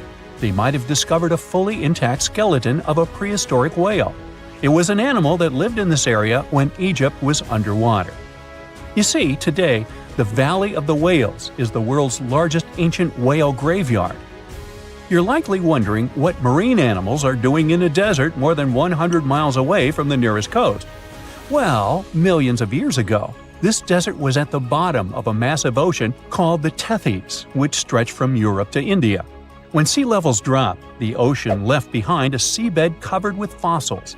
And today, the fossils of some of the earliest known whales rest here, which gives researchers a peek into how today's massive ocean whales may have evolved. The fossils here are super detailed, even with some stomach contents still intact. Scientists have also found fossils of ancient sharks, crocodiles, and turtles, helping to recreate what this marine world looked like millions of years ago. Now, the first whale bones were discovered in 1902, but it wasn't until the 1980s that people really started to explore the area, only when access to this area became better. Sadly, some fossils had been taken away by collectors before the site turned into a protected area. Most of the fossils are just under the surface, slowly revealed by erosion. Whale Valley gives us an amazing glimpse into millions of years of ancient coastal marine life. But let's move further. Ancient whale fossils aren't the only discovery you're going to make today. For over 150 years, scientists have been puzzled by a strange creature that lived millions of years ago. But now, thanks to some amazing fossils found in Morocco, they've finally figured it out. Look at them. These creatures are called blah blah blah. Nah, I'm kidding. Stylophorans. They look like flattened armor with a long arm sticking out. Researchers discovered these creatures in 2014 and were shocked. The fossils dated back around 478 million years. They found around 450 specimens, and to their surprise, some even had soft tissues preserved, which is super rare. Before this, they only knew stylophorans from their hard parts. Originally, scientists thought these creatures were good old echinoderms, animals like sea urchins and starfish. But new discoveries prove that they had a core body and feeding arm similar to modern starfish, complete with a water vascular system to help them move and eat. This finding ends a long debate about where stylophorans fit in the animal family tree. Now we know they're related to echinoderms, but are more advanced because they don't have the typical 5-ray symmetry. Ooh, come here and look at this giant fossil. It was found in the Sahara and gave scientists new insights into the Spinosaurus, the largest carnivorous dinosaur we know about. These 95 million-year-old remains also confirm that it was the first known swimming dinosaur. The Spinosaurus had flat paddle-like feet and nostrils on the top of its crocodile-like head, perfect for staying underwater. It was a pretty weird dinosaur with a long neck, trunk, tail, and a 7-foot sail on its back, so it must have spent a lot of time in the water. At over 50 feet long, Spinosaurus might have been even larger than T-Rex. The first Spinosaurus remains were discovered about 100 years ago in Egypt, but only this new fossil, found in Morocco, helped scientists reconstruct this dinosaur for the first time. Researchers paid attention to the creature's shorter hind limbs and wide claws. These features point to adaptations for life in the water. Its snout and dense bones also suggest it was a swimmer, while its spiked tail likely attracted mates. Hey, good looking, come here often? And here's another astonishing find made in Tunisia, the remains of Machimosaurus rex. Now, so far it's believed to be the biggest crocodile ever. This ancient croc was about 32 feet long and weighed around 66,000 pounds. It was a top predator around 130 million years ago, and its skull was over 5 feet long. Now, this discovery is a big deal because it shows that these crocs stuck around longer than we thought. Before this, scientists believed that they disappeared during a minor extinction event between the Jurassic and Cretaceous periods. Now, let's go back to the fact that the Sahara was once underwater, and some of the largest sea creatures ever lived there. A study published in the Bulletin of the American Museum of Natural History speaks about an ancient body of water called the Trans-Saharan Seaway.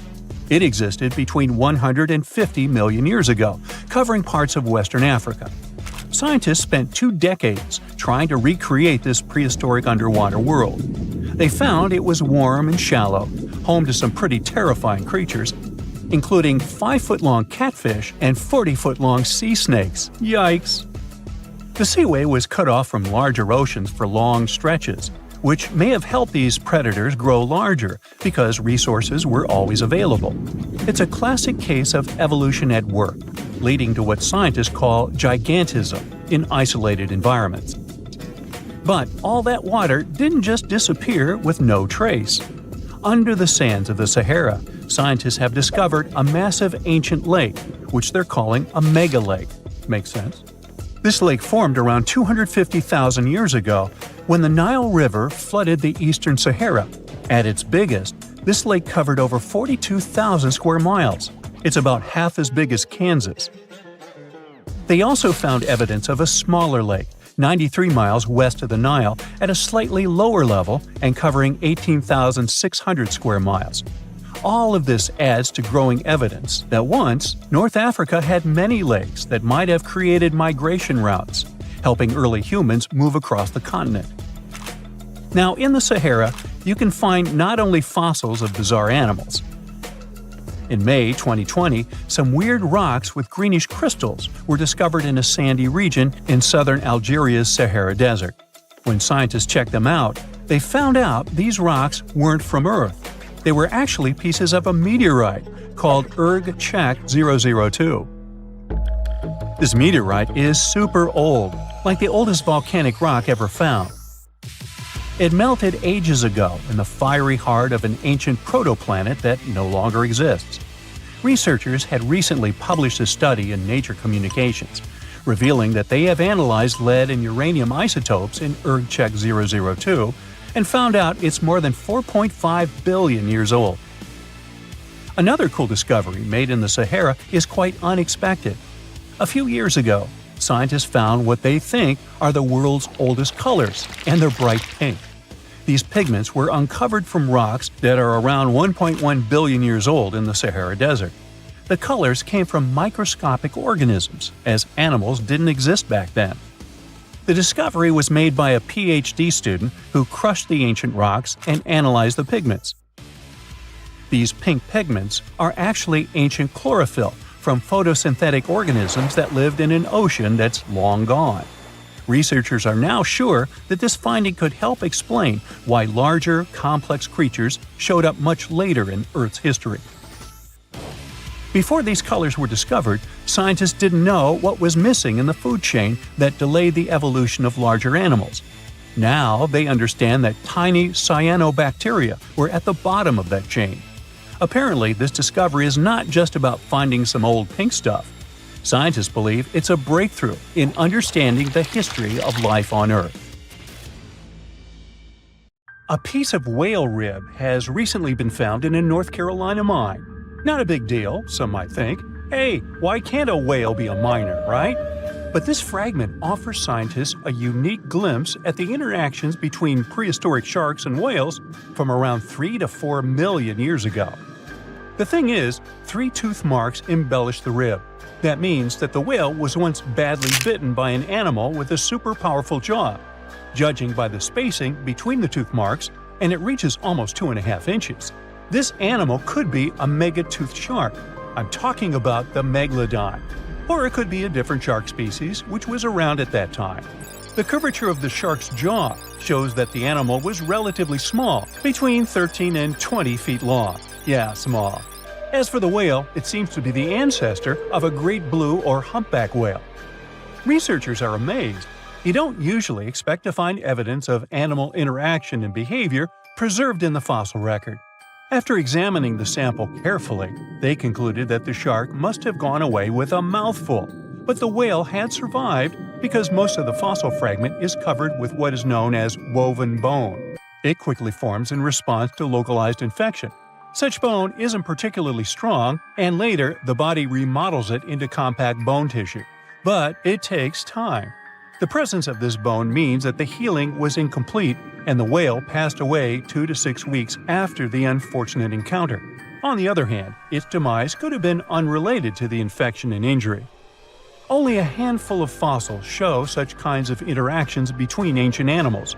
You can often find bite marks on fossils indicating where the animal passed away and its carcass was scavenged.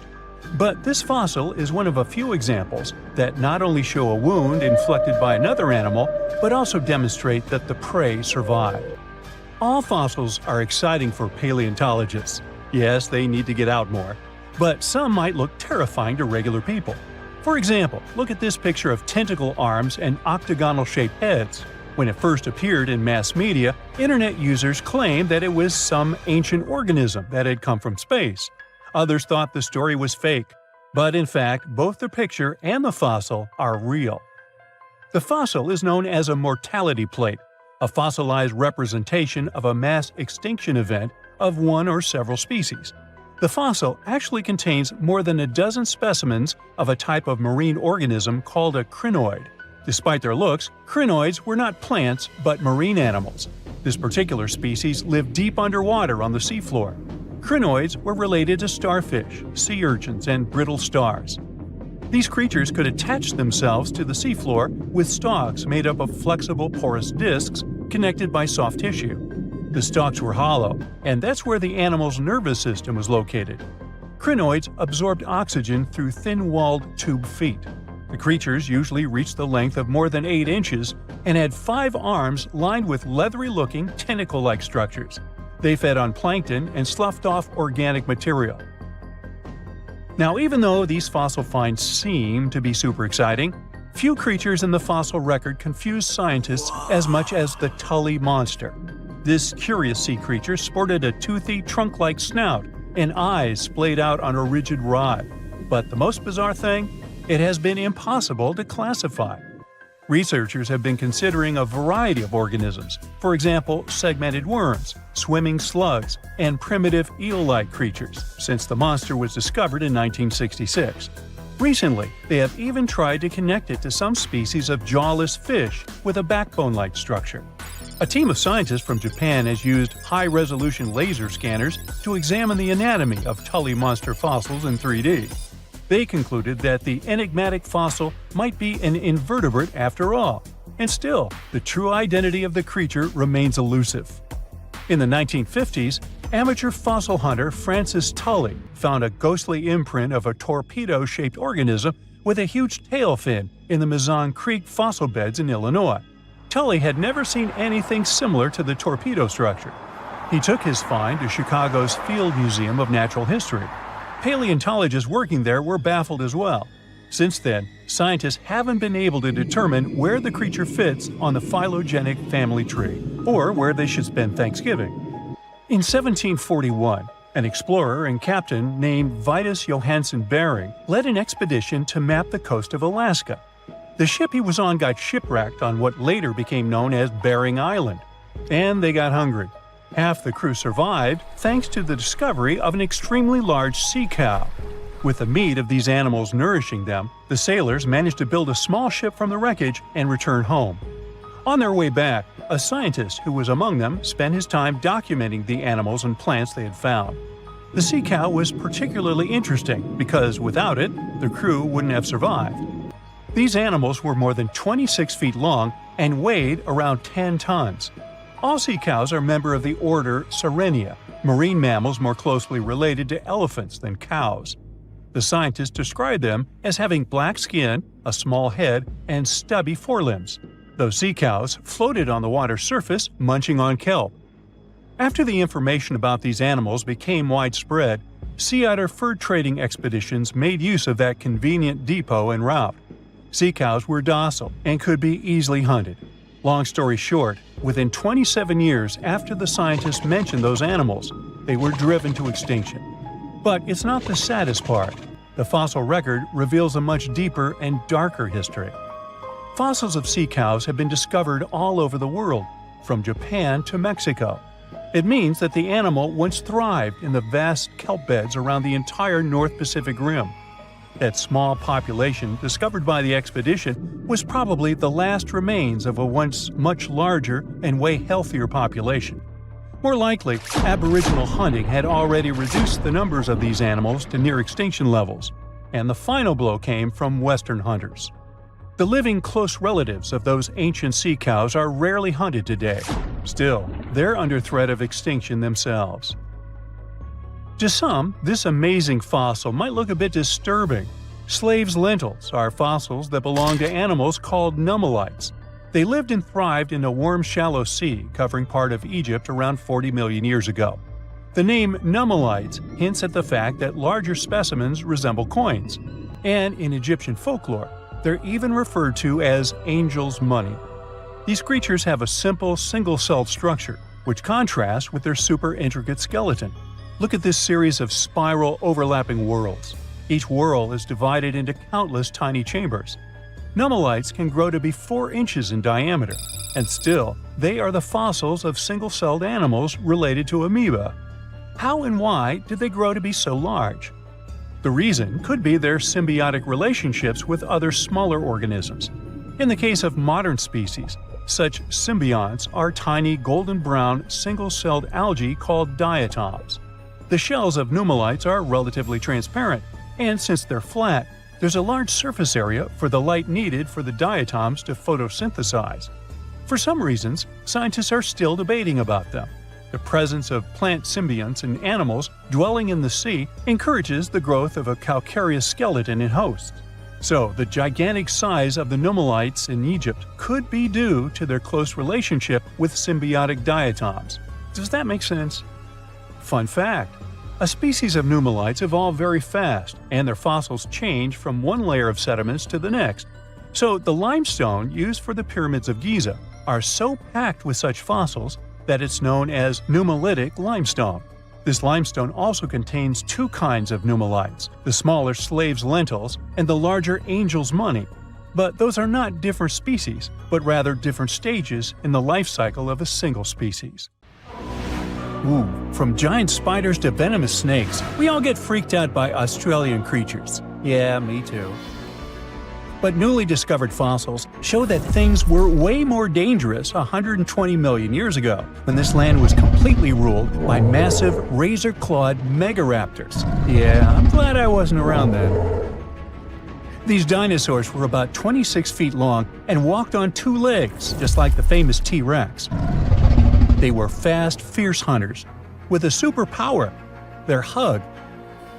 Yep, their massive, muscular forearms had huge curved claws, perfect for grabbing and holding onto prey. Uh-oh. They would wrap their arms around their poor victims, just like a hug, and trap them with no chance of escape. And even though their teeth were quite small, they were still sharp enough to rip through flesh. The first time we heard about megaraptors was in the late 90s, when a paleontologist discovered their fossils in the region of Patagonia, Argentina. Since then, no one has ever found a complete skeleton, only fragments. But probably the most important one yet was uncovered in Australia at the beginning of this year. Researchers were exploring Victoria's stunning coastline when they stumbled upon megaraptor fossils.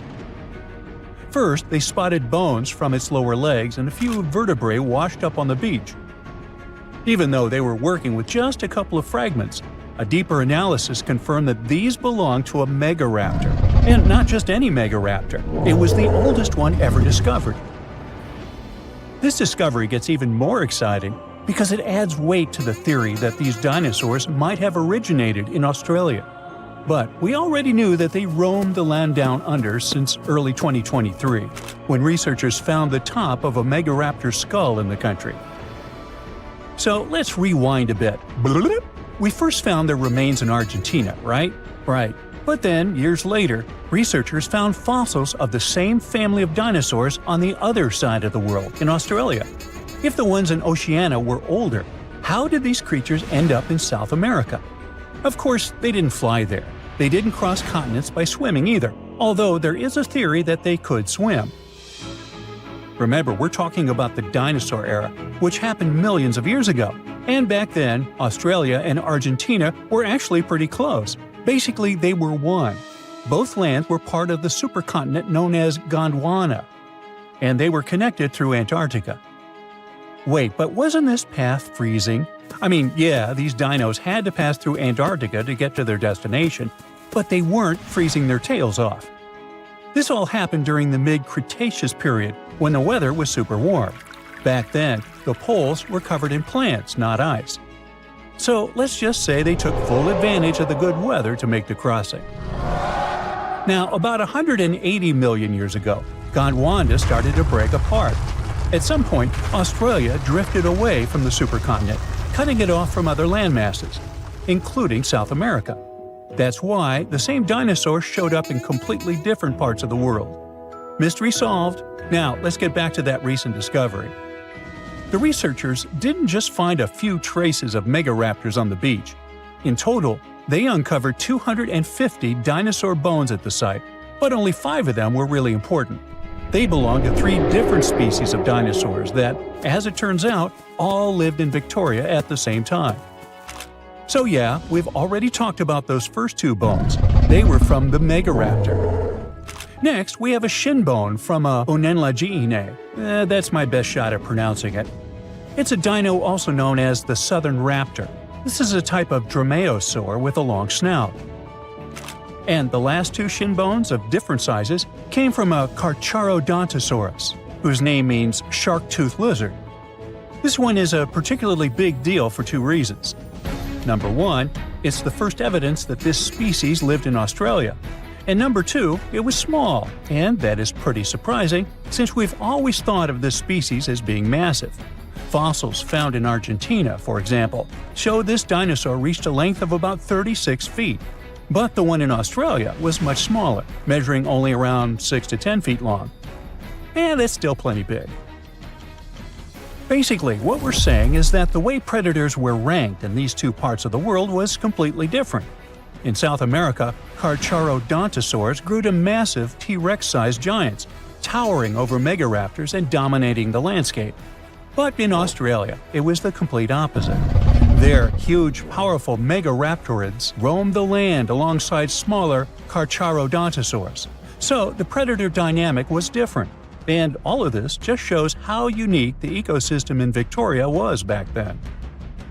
Although isolated dinosaur bones have been found in Western and South Australia, most of the fossils come from the eastern part of the country, like Queensland. And there, researchers dug up something really, really rare – a well-preserved dinosaur skull. The study shows that this bone belonged to the 4th discovered specimen of Titanosaur. This group includes those massive long-necked dinosaurs. They look like the Brachiosaurus, but some of them were even bigger, reaching 120 feet long. The skull, discovered in 2018, belongs to this guy, whose pronunciation is above my pay grade, and the research points out that it roamed the Earth around 98 million years ago. Thanks to this find, scientists were able to recreate for the very first time what its face might have looked like. Probably after checking out the illustration, they thought, hey, it looks a lot like its cousin. They were talking about another species of Titanosaur, this other unpronounceable guy. And guess where they used to live? Yep, in Argentina. So, this research also supports the theory that dinosaurs crossed between South America and Australia during the mid-Cretaceous period. Now, this wasn't the only secret buried in Queensland, though. In 2024, researchers working there discovered the fossilized remains of a new species of pterosaur, about 100 million years old. These creatures were the first vertebrates that could actually fly, existing alongside dinosaurs. They were massive, powerful predators with wingspans of up to 36 feet. But these remains belong to a new species within the pterosaur group, which they have named Hakuna Matata, or something similar. Compared to their cousins, they were on the smaller side, with a wingspan of about 15 feet. Still, that's bigger than a snowy albatross, the largest flying bird we have today. This species of pterosaurs were terrifying beasts, flying over the ocean to hunt for prey. Once they spotted their victim, they'd snap open their 60-centimeter jaws, filled with sharp spike-like teeth, and, well, I guess there was no escaping that. The last incredible discovery we're talking about today also comes from Queensland. For over 20 years, students walked past a plain-looking rock at Biloela State High School completely unaware that it held 66 dinosaur footprints, and they date back about 200 million years. These prints were made by a group of these Latin-named guys. They were small dinosaurs with 3 toes on each foot, and it seems like they were all over Queensland around that early Jurassic period. The rock they found at the school worked like a snapshot, giving us a better idea of what these dinosaurs were like and how they behaved. After taking a closer look, researchers found that the footprints came from 47 individual dinosaurs. This group was probably walking along or maybe crossing a waterway when their footprints got marked in the white clay. And the study also discovered that they were likely moving at less than 4 miles per hour at the time. So we only discovered those marks in Australia. But fossils of the same species found in other countries showed that they had these long legs, a big chunky body, short arms, and this tiny head with a beak. But honestly, they don't sound as scary when you realize they only ate plants. Whew. There's a place on Earth so dangerous that even the most fearsome creatures of today wouldn't last a moment there. It used to exist in what we now call southeastern Morocco, the land called the Chem Chem beds. The story of this place stretches back to the Cretaceous period, about 100 million years ago. It might have looked like a beautiful place at first sight, a lush green forest, rivers glittering in the sun, until you meet some terrifying dinosaur. The lions or sharks of today are nothing compared to what the fossils show us. The Chem Chem beds were dominated by terrifying predators, and above them all, 3 of the largest predatory dinosaurs ever discovered. For example, Spinosaurus. This dinosaur was unlike anything you can imagine. A half-reptile, half-monster standing over 50 feet tall, bigger than a T-Rex. This hybrid with a crocodile-like snout and a sail on its back hunted the forests. But this dino could dive into the rivers, so not even waters were safe from it. It could catch huge fish, as if plucking them from the shallows. There was also Carcharodontosaurus, a carnivore with the name that literally means shark-toothed lizard. Its razor-sharp teeth could slice through flesh with terrifying ease. This monster stood almost as tall as a house and was faster, stronger, and more aggressive than nearly anything that had ever walked the earth. There was also Deltadromedus, a raptor-like dinosaur built for speed.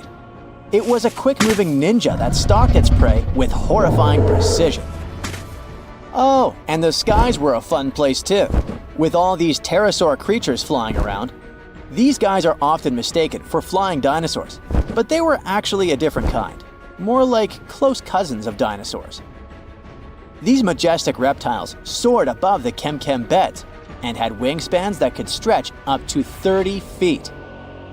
The fingers were feathery, with a 4th finger kinda like bats.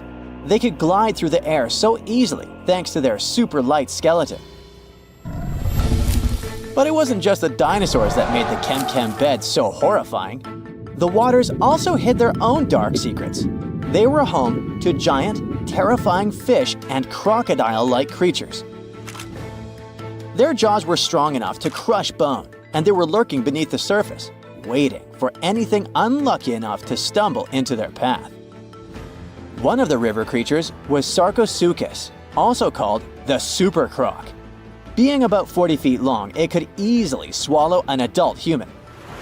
Or better yet, it could take on a full-grown dinosaur and win. Its jaws snapped with unimaginable force, and no creature, not even Spinosaurus, was safe from it. Coelacanths could also hang out in the rivers. It was a monstrous predator that could easily swallow a huge fish whole. They had these creepy, icky fins that moved in a way similar to how human arms and legs move.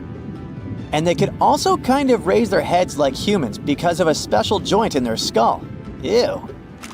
Fun fact, we thought these monsters had gone extinct 60 million years ago, together with dinosaurs. But recently, we rediscovered them living and thriving in the Indian Ocean. Turns out they were just hiding in the deep waters. They probably didn't even notice the dinosaur asteroid or humans at all. Yay?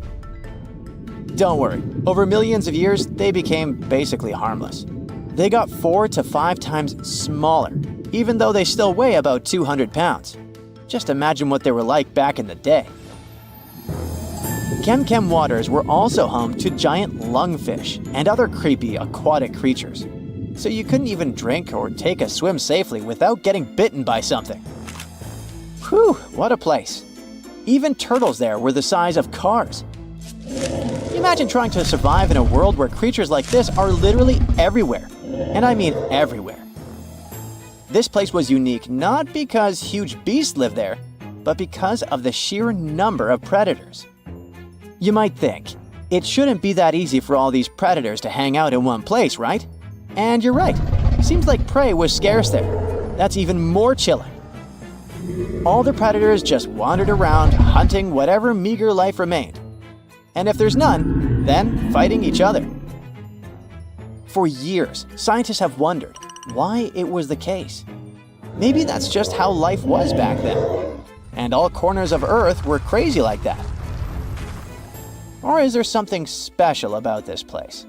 Some even say that maybe it's just because we only found predators' fossils. Well, normal, friendly animals have disappeared, and that the fossil record might be skewed. But who knows?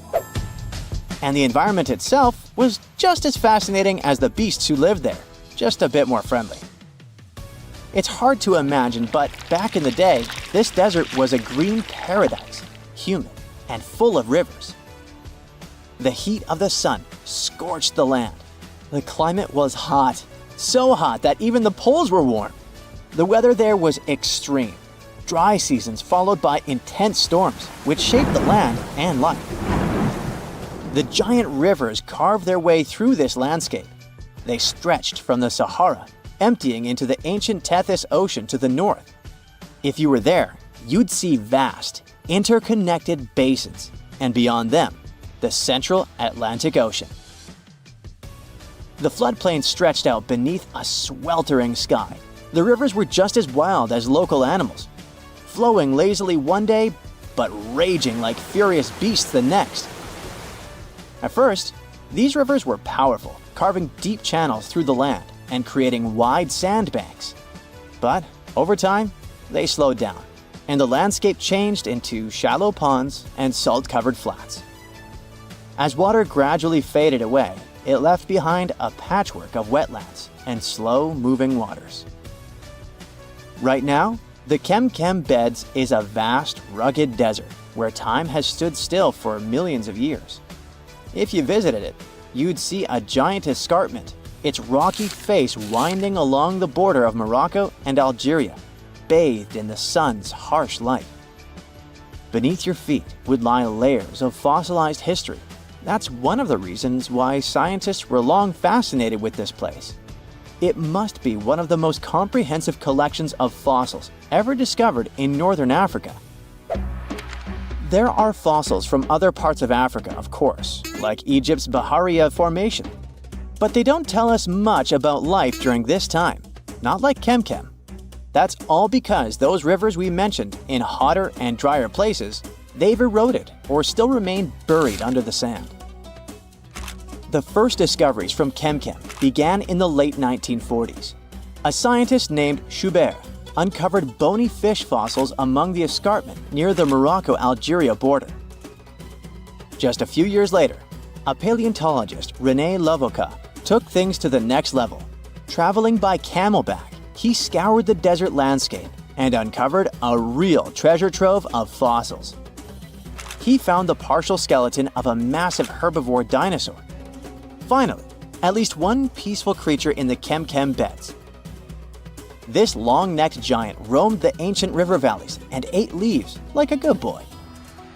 For the next several decades, scientists only did small-scale fossil hunting expeditions to this place. There were modest discoveries made here and there. Then, in the 1970s, German paleontologist Helmut Alberti led his team to the Chem Chem beds, and that's when things took a wild turn. They uncovered fossils of prehistoric fish, crocodiles, dinosaurs, and pieces of the infamous Spinosaurus. Imagine being one of the scientists on that team. They were probably jumping from excitement. By the mid-1990s, the fossil game changed dramatically. Incredible new species were identified from the Chem Chem beds. Over the years, the discovery pace has only accelerated. Paleontologists, armed with new tools and techniques, have uncovered more fossils than ever before, and there's only more to come. Now here's something. Baltic amber is one of the most common resins found in the world. The reason for this is that due to the vast forests of pine, their numerous deposits are so common, they provide wonderful treasures from long ago. Ants are especially common in the Baltic amber, which comes from pine trees. Its resin is rich in sugar, so the ants often live amongst the trees, close to the easy source of food. One block found in East Germany has preserved one ant that is estimated to be about 48 million years old. Think of the birthday cake.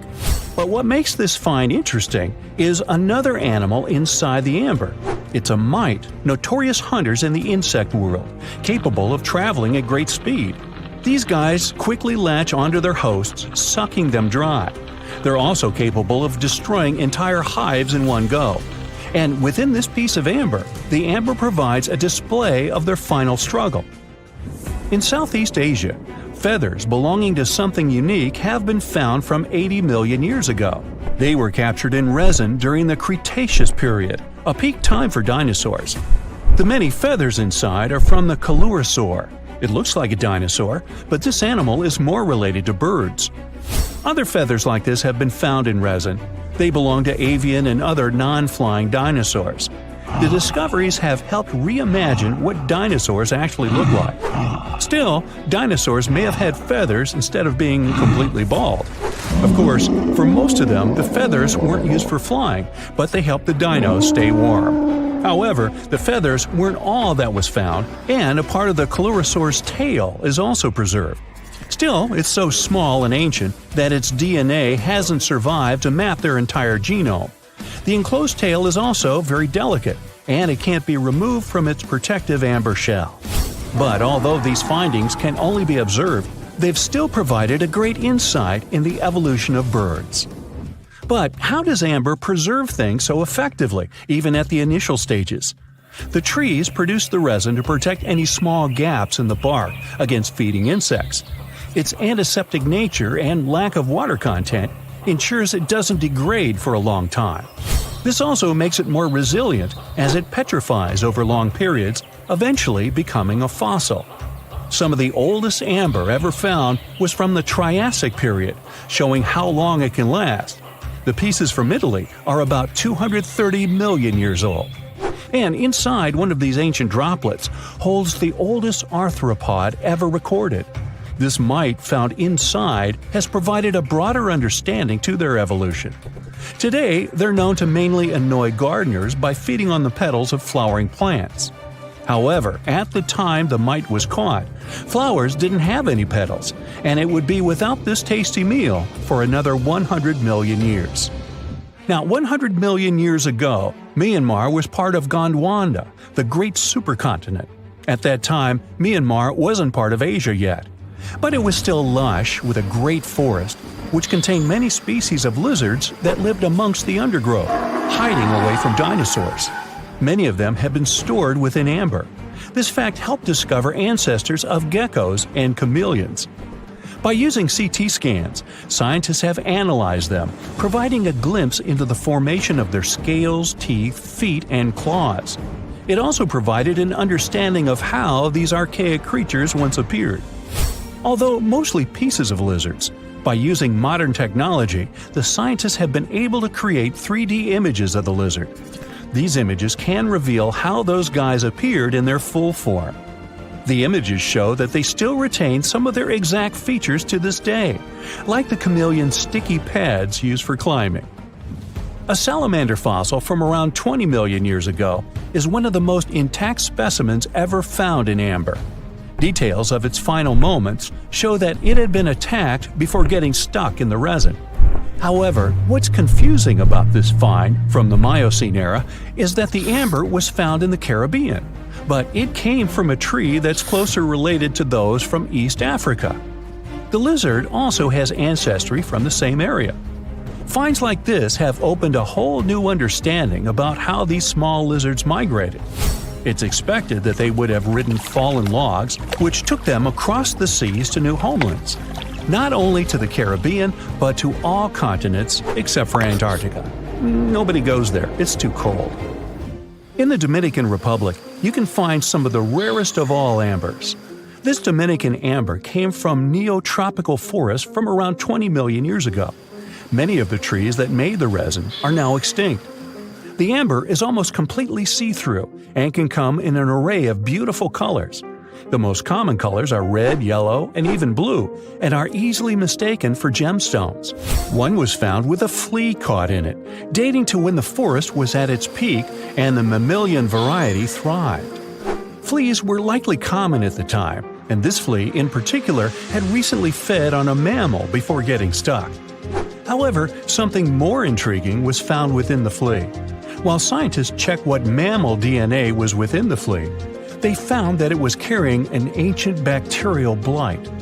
These blights have been constant throughout Earth's history, dramatically decreasing populations of animals and plants. This now extinct blight in the amber helped scientists determine how much the bacteria have evolved and how it spread. Now, most remnants of insects inside amber aren't much more than the exoskeleton bodies. But with some found in Myanmar, they were so well preserved that even the color of the insects is still intact. Colors in nature appear in 3 different ways. The first is bioluminescence, that's produced by a chemical reaction within a living organism. The second is about pigments, where the color appears in an animal or a plant tissue. The third is called structural coloration, and the production of colors here is explained by microscopic surfaces fine enough to react with the light.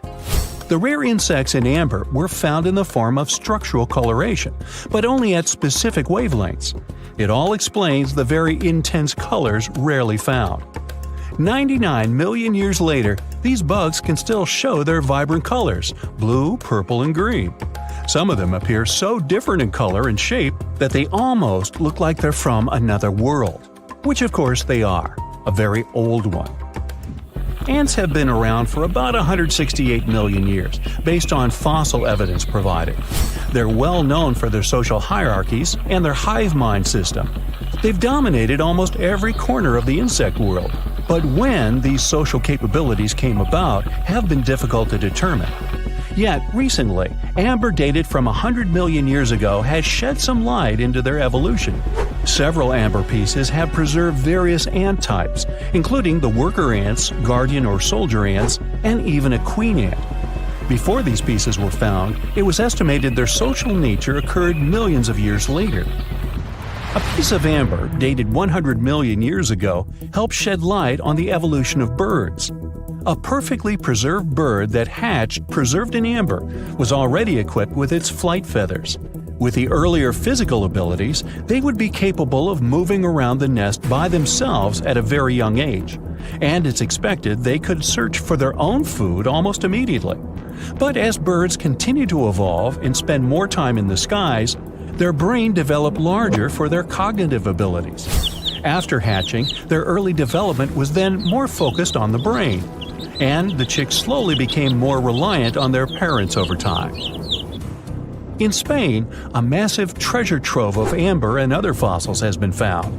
Inside, there were remnants of an entire ecosystem that existed 110 million years ago. A bunch of individual fossils were found. The vast collection includes many types of insects, mollusks, arachnids, plants, 50 different dinosaur bone fragments, feathers, and hair from mammals, and a McDonald's burger wrapper. Nah, just kidding. With the abundance of findings, it's helped researchers understand the ancient terrestrial ecosystem that once existed. With loads of specific details of the environment, they've reconstructed the swamp.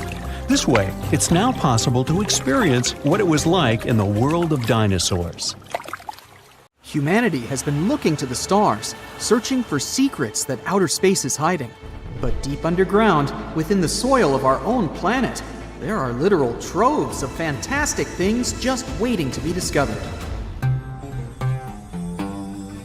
How can you talk about excavations and not mention Egypt? In 2019, archaeologists uncovered a tomb of a high official in South Saqqara who lived about 4,400 years ago. His name was Kui, and the hieroglyphs on the walls of the tomb recited his many titles, one of which was the sole friend of the pharaoh of the time. The discovery could have been pretty usual for Egypt, if not for the tomb's interior. The walls, the ceiling, and even parts of the floor were covered in hieroglyphs, pictures, and intricate patterns. But what surprised the scientists the most was how well preserved the colors of those images were. Despite the cracks and chips on the walls and the ceiling, they were still bright and vivid, almost as if they had been painted recently. In Israel, a whole city was discovered by archaeologists in 2019. It dated back 5,000 years to the early Bronze Age and was home to about 6,000 people. Millions of tools, fragments of pottery items, and stone vessels were found at the site. Scientists say the city was so huge, it could be called the New York of the period. The megalopolis was carefully planned, with dozens of streets, alleyways, and public and residential areas. Archaeologists state that the citizens used to live and trade not only with different regions, but also with various cultures and kingdoms. Bar Hill is an Iron Age settlement in eastern England, and archaeologists suddenly stumbled upon a very unusual thing there. As they were scouting the area, they looked inside one particular ditch and found thousands of frog bones. Later calculations showed more than 8,000 bones belonged to frogs and toads. There were no signs of damage. The bones lay in heaps and piles. Scientists have no idea what could have drawn so many frogs and toads to a single place. It's known that local people of the time ate frogs, so the settlement's inhabitants could have brought them there. Other versions state that the frogs could have come for the large amounts of insects feeding on the crops, or they may have been looking for a body of water and got trapped in the ditch. As for now, the frog mystery remains unsolved. Not so much mysterious as amusing. A nearly 1,800-year-old insult was found carved in stone, not far from Hadrian's Wall in England.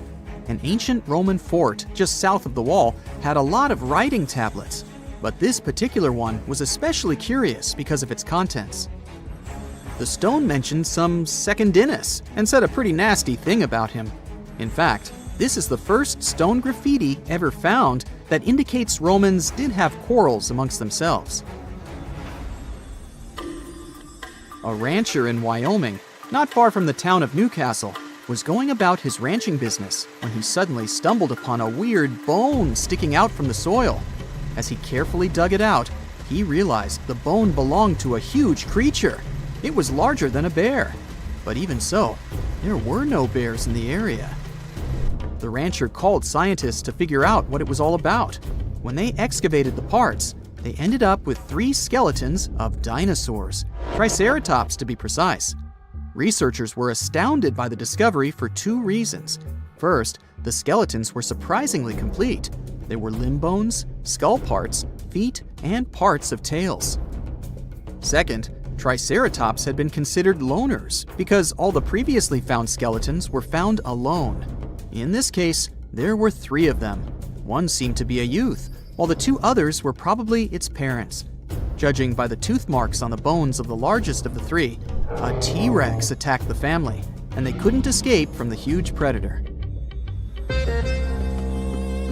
The catacombs of Paris are yet to be fully charted, and strange things keep coming up down there. One of them was found in August of 2004. The local police were having a routine training exercise in the caverns not far from the Eiffel Tower, when they unexpectedly came upon a large cave transformed into a fully equipped movie theater. The chamber had an arena where the viewers would sit, a full-sized screen, a projector, and many movies to watch. Interestingly, they were all regular ones, featuring 50s noir films and more recent pictures. There was also a second, smaller cavern adjacent to the first one, which was used as a restaurant. Someone installed an electricity system and at least 3 phone lines in the underground cinema. But the most sinister thing happened when the officers returned to the site 3 days later to further investigate the matter. They found that all the power cables and phone lines had been cut, and a mysterious handwritten note was lying in the middle of the floor, saying, "Do not try to find us." Nobody still knows who built that underground movie theater and why. In 1948, the first report came about a puzzling 93-mile-long wall built in Jordan. It's still unknown who made it, when, and why. Its purpose is not defensive. It was too low and narrow to have protected anything from anyone. It lies in ruins today, of course, but when it was still quite new, most of it was about 3 feet tall and 1.5 feet wide. The most popular theory explains that the strange wall might have served as a farmland boundary. Researchers found traces of ancient agricultural lands to the west of the wall. The boundary might have protected those from hungry goats emerging from the east with nomadic tribes. While we're still in Jordan, there's one more mystery here: stone circles that date back 2,000 years. They're pretty big, with a diameter of about 1,300 feet or more. So far, scientists have discovered 11 of these big circles. Yes, that's their official name. Still, they're just a couple of feet high, making them even more puzzling. Originally, researchers believed they were huge corrals for animals, but there are no openings between the stones the circles are made from to let people or cattle in or out. Currently, no one knows who built these ancient structures or why. Archaeologists in Glasgow excavated a 5,000-year-old stone slab in 2016 and then buried it again. The slab is called the Cockno stone and has been known to the locals since the 19th century. The stone is large and flat, measuring 43 by 26 feet, and has swirling decorations that had been found at many other prehistoric sites across the globe. The stone was first fully excavated in 1887, but within the following decades, it was covered in graffiti by unknown people. So, to avoid further damage, a group of archaeologists buried it in the ground again in 1965. And then, in 2016, another group of researchers unearthed the Cockno stone again to record the artwork using modern photography and surveying techniques. You've heard all about Stonehenge, but what about the Superhenge? In 2015, archaeologists couldn't believe their eyes when they discovered a whole number of stone monoliths just a couple of miles away from Stonehenge. They had once stood upright, but about 4,500 years ago, the wind and erosion of the ground must have pushed them over, which is why nobody had discovered them earlier. Their purpose remains unknown, but scientists have a few theories. It could have been a giant Neolithic monument, or it could have formed a C-shaped arena leading down to the Avon River nearby. The springs and a valley completed the picture, so the Superhenge might have served as some sort of a decoration or even as part of a larger structure combined with the Stonehenge not far away. Antarctica wasn't always a frozen wasteland. A long time ago, it was full of life, and 56 million years ago, something terrifying stalked its jungles. A giant flesh-eating bird. It was around 6 feet tall and weighed as much as a lion. For millions of years, nothing could challenge it. So why did it disappear? And could there be even bigger predators still hidden beneath the ice? Paleontologists found 2 massive claw bones in Antarctica, sharp, curved, and powerful, belonging to this bird.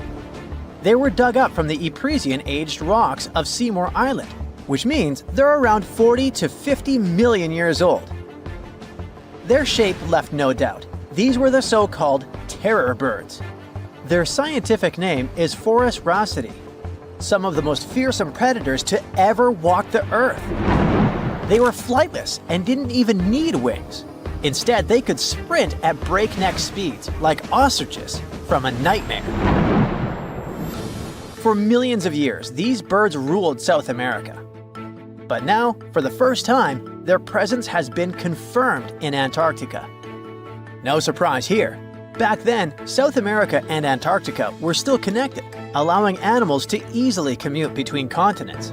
So these birds probably migrated south to adapt to life on Antarctica's prehistoric landmass. It didn't just survive here, it thrived. But at some point, this nightmare of an animal vanished. Why? Most likely because of the temperature changes. Antarctica was cooling, slowly turning into the frozen wasteland we know today. Its prey may have declined, leaving the predator without enough food. Eventually, it disappeared, leaving no descendants behind. Researchers hope that they'll find a complete skeleton eventually. They're also wondering where there might be even bigger species waiting to be discovered. Perhaps these birds evolved into a completely new Antarctic lineage. But for now, all we have are two giant, creepy claws. People often think that there are almost no animals or plants in Antarctica. But that's not true at all. Penguins waddle around, and forget the cute tiny ones. Antarctica used to have 6-foot-tall monsters. The emperor penguins are the largest penguin species alive today.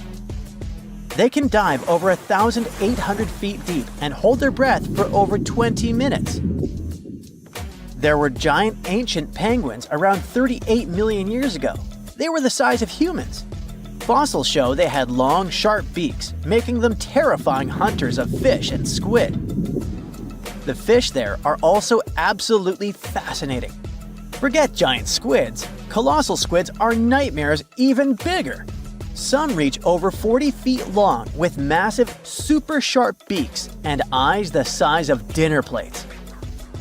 Finally, orcas, the apex predators of the Antarctic Ocean. They hunt in packs, working together like a wolf pack of the sea to take down seals, fish, and even massive whales. There are even tiny plants like moss and algae, Antarctic hairgrass, and pearlwort.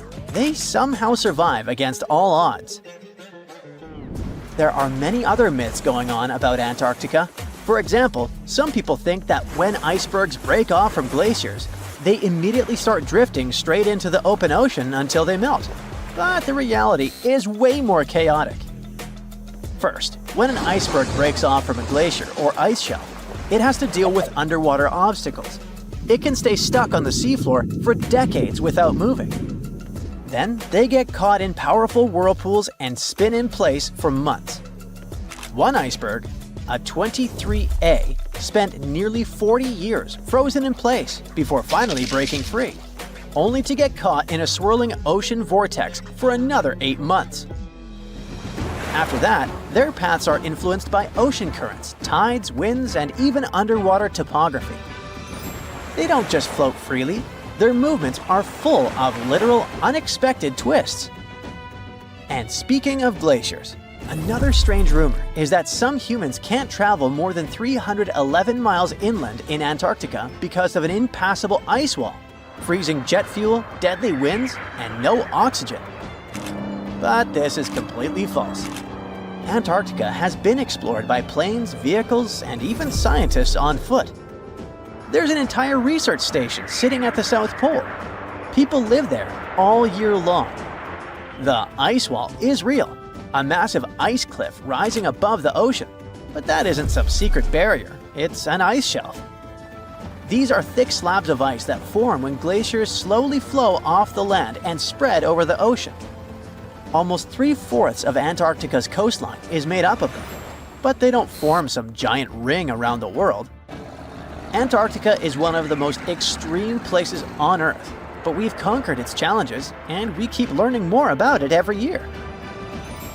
That's why every year, millions of dollars are poured into keeping research stations running, protecting wildlife, and making sure the people who live there have everything they need. But where does all this money go? Well, Antarctica stations are basically small cities. There's electricity, heating, water purification, food storage, and medical facilities. The biggest station, McMurdo, is basically a town with over 1,000 people in summer. It has everything from a fire station to a gym. The South Pole Station is super deep inland, so it's one of the hardest places to supply.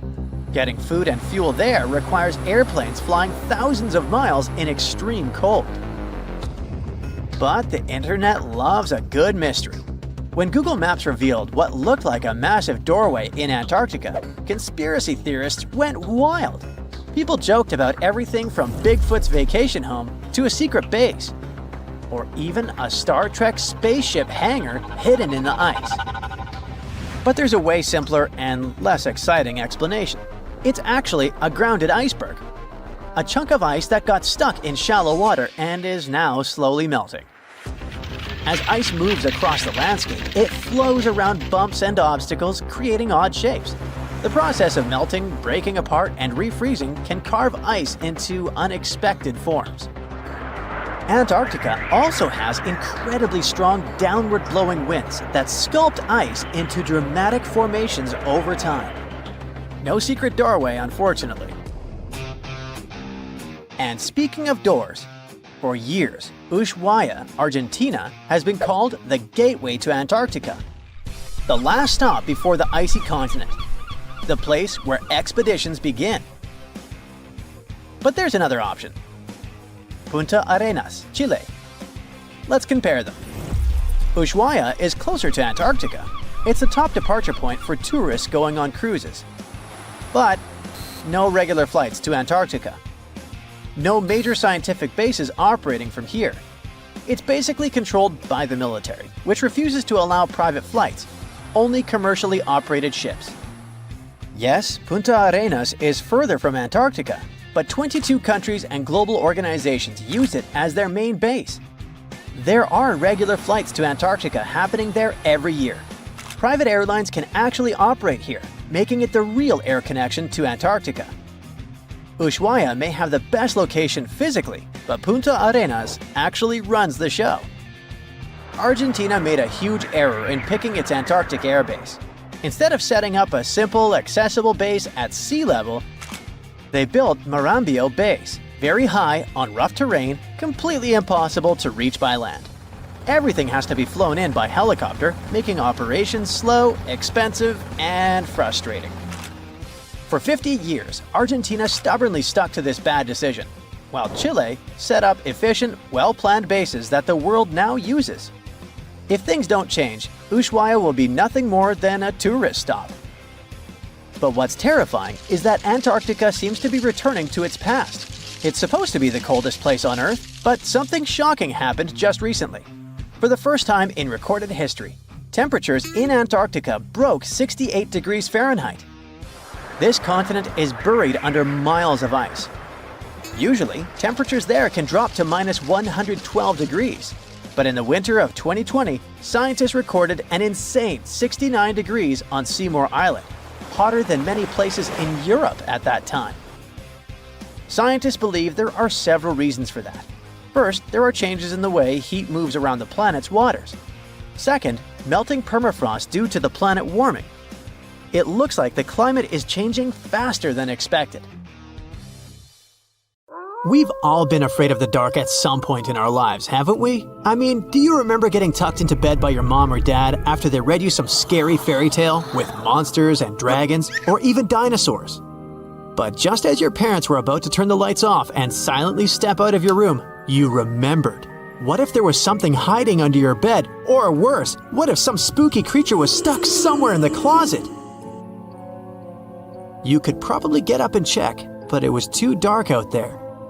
Wouldn't it be great to have some source of light that would come from within your body?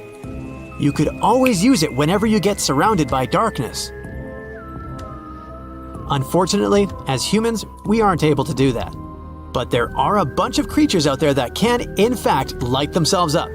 That's thanks to a little something scientists call bioluminescence. Animals and fish living in the ocean tend to have this talent more often than others. And you can find these creatures anywhere, close to the surface or deep down at the bottom. 2.5 miles deep if you have a knack for numbers. These creatures use their light for a lot of things, like communicating with other members of their species, luring in prey, and even scaring away enemies. Bioluminescence is basically an organism's ability to emit its own light. Chemistry has a lot to do with it. Such animals use two chemicals, one called luciferin and the other called luciferase. Add a bit of oxygen and bam! Light! Should you ever wonder if you actually observe bioluminescence or if someone just dropped a glow stick in the ocean, be on the lookout for neon blue, green, or even red sparkles in the sea. They're usually spread over a large area. This can even make the water look like glitter or a starry sky. You can thank squid, tiny crustaceans, and algae for this romantic atmosphere. Now, I've got another unusual phenomenon for you. How about a golden waterfall? I'm not kidding, it actually exists, and it's a natural phenomenon. To see it, you have to drive to Yosemite National Park to the Horsetail Fall. Make sure to plan your trip in winter or early spring. That's the only time during the year when you can see this awesome phenomenon. It doesn't need any scientific explanation. It's nothing more than sunlight at dusk hitting the waterfall in such a unique way that it makes it look like a river of lava. Or gold, your choice. That's the reason why during this time of year, the Horsetail Fall is also named the Fire Fall. Unfortunately, this phenomenon is becoming less and less visible within the years, mostly because of drought and other issues connecting with the melting of snow. So, should you ever decide to visit, keep an eye on the waterfall since the effect is very brief. Ever heard of a dirty thunderstorm? It's also called volcanic lightning. Apparently, specialists looking into the phenomenon have yet to fully grasp what it is. When a regular thunderstorm happens, particles with positive and negative charges collide, hence the giant spark we call lightning. It also makes a lot of noise, which you can recognize as thunder. But when a volcano is erupting, some of the volcanic ash particles get electrically charged, and while getting projected into the air with a huge force, they collide and cause electrical discharges. This whole process makes it look like there's lightning coming from the volcano itself. Imagine all that ash, gas, and smoke coming from the crater, and then add some electricity to the mix. It'll make the whole picture look really bizarre. No wonder this phenomenon is called the dirty thunderstorm. Now, how about clouds that look like waves? Those are called asperitas clouds, and they're actually quite close to the ground, unlike your regular day-to-day clouds. The name comes from the word aspero, which in Latin translates to rough or uneven.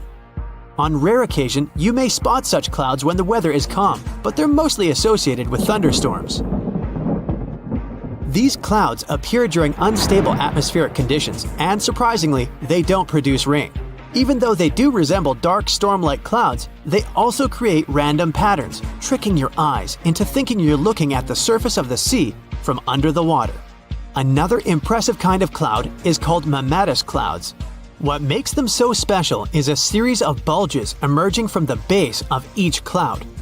One such cloud enters a level in the atmosphere where the wind direction changes. You can see these wave-like patterns in the sky. Australia is the place for you if you like surfing, but not all the waves you can catch there are made of water. Near a town called Hayden, there's a mysterious wave made out of rocks. This granite formation supposedly dates back to 2.63 billion years ago. That's way before dinosaurs started hanging around the planet. Standing at 49 feet high and 360 feet long, the wave was formed as a result of two processes: weathering and erosion. There's softer sediment at the base of the wave rock, which was chemically weathered by groundwater. Winds and rain did the rest of the job, causing the erosion of the rest of the formation. Its red, yellow, and gray stripes are made of iron hydroxide, carbonates, and other chemical compounds that were washed down by the rain. You've made it to Australia, so stick around a bit more. There's one more location here that seems unreal. You'll need to fly over this one, however, if you want the best picture. In the western part of the country, surrounded by green woodlands, there's a series of lakes. They're all a staggering shade of bright pink. Out of them all, the most famous is Lake Hillier, a 2,000-foot-long reservoir. It's surrounded by both sand and a forest of eucalyptus trees. This makes the cartoon-like hue of the lake stand out even more. One of the many theories explaining the color of these mysterious lakes is connected with algae. These algae appear to gather high levels of a substance called beta-carotene, which has a red-orange pigment in it. Another explanation involves haloarchaea. Those are microorganisms that sometimes look red. Even if you don't enjoy flying, the lakes are great for taking a swim. They're not toxic, even though they have loads of salt in them. This means you'll be able to stay afloat easily, and the water won't damage your swimsuit. During winter up north in Canada, a bizarre phenomenon happens at Lake Abraham in Alberta. Underneath the frozen surface, you can spot some weird objects that look like frozen jellyfish. It's definitely not the case, as these creepy formations are just frozen methane bubbles. Those are pockets of gas that were trapped underwater and got stuck there after the lake had frozen. They appear when leaves and grass fall into the water and bacteria digest them. This process transforms them into methane. This phenomenon is as beautiful and strange as it is dangerous. The pockets of methane can easily become highly flammable. When the temperatures rise during the spring, the ice melts and these bubbles start popping and fizzing. It's a spectacular sight to observe. Picture a lake filled with soda. Remember not to bring any source of fire. It can be very dangerous for visitors. You can check out these types of lakes all across Canada's Banff National Park. Nature often tends to make its own music. Just listen to the sound of crickets at night, or the soothing noise of a waterfall. But in Bucks County, Pennsylvania, there's a strange geological phenomenon which takes nature soundtracks to a completely different level. These are called the ringing rocks, and scientists still can't explain their unusual behavior. If you strike these rocks with a heavy object, like a hammer or another rock, the stones will make a ringing sound, as if they were hollow, but they're not. What makes the ringing rocks even more bizarre, apart from the mysterious sound they make, is that no animal wants to hang around there. Even though the rocks are surrounded by a thick forest, scientists haven't managed to trace any animal activity in the area yet. Even more striking is the fact that despite all the trees around the rocks, you won't find any leaves lying on the boulders. What makes these rocks so unappealing for both animals and vegetation is still up for debate.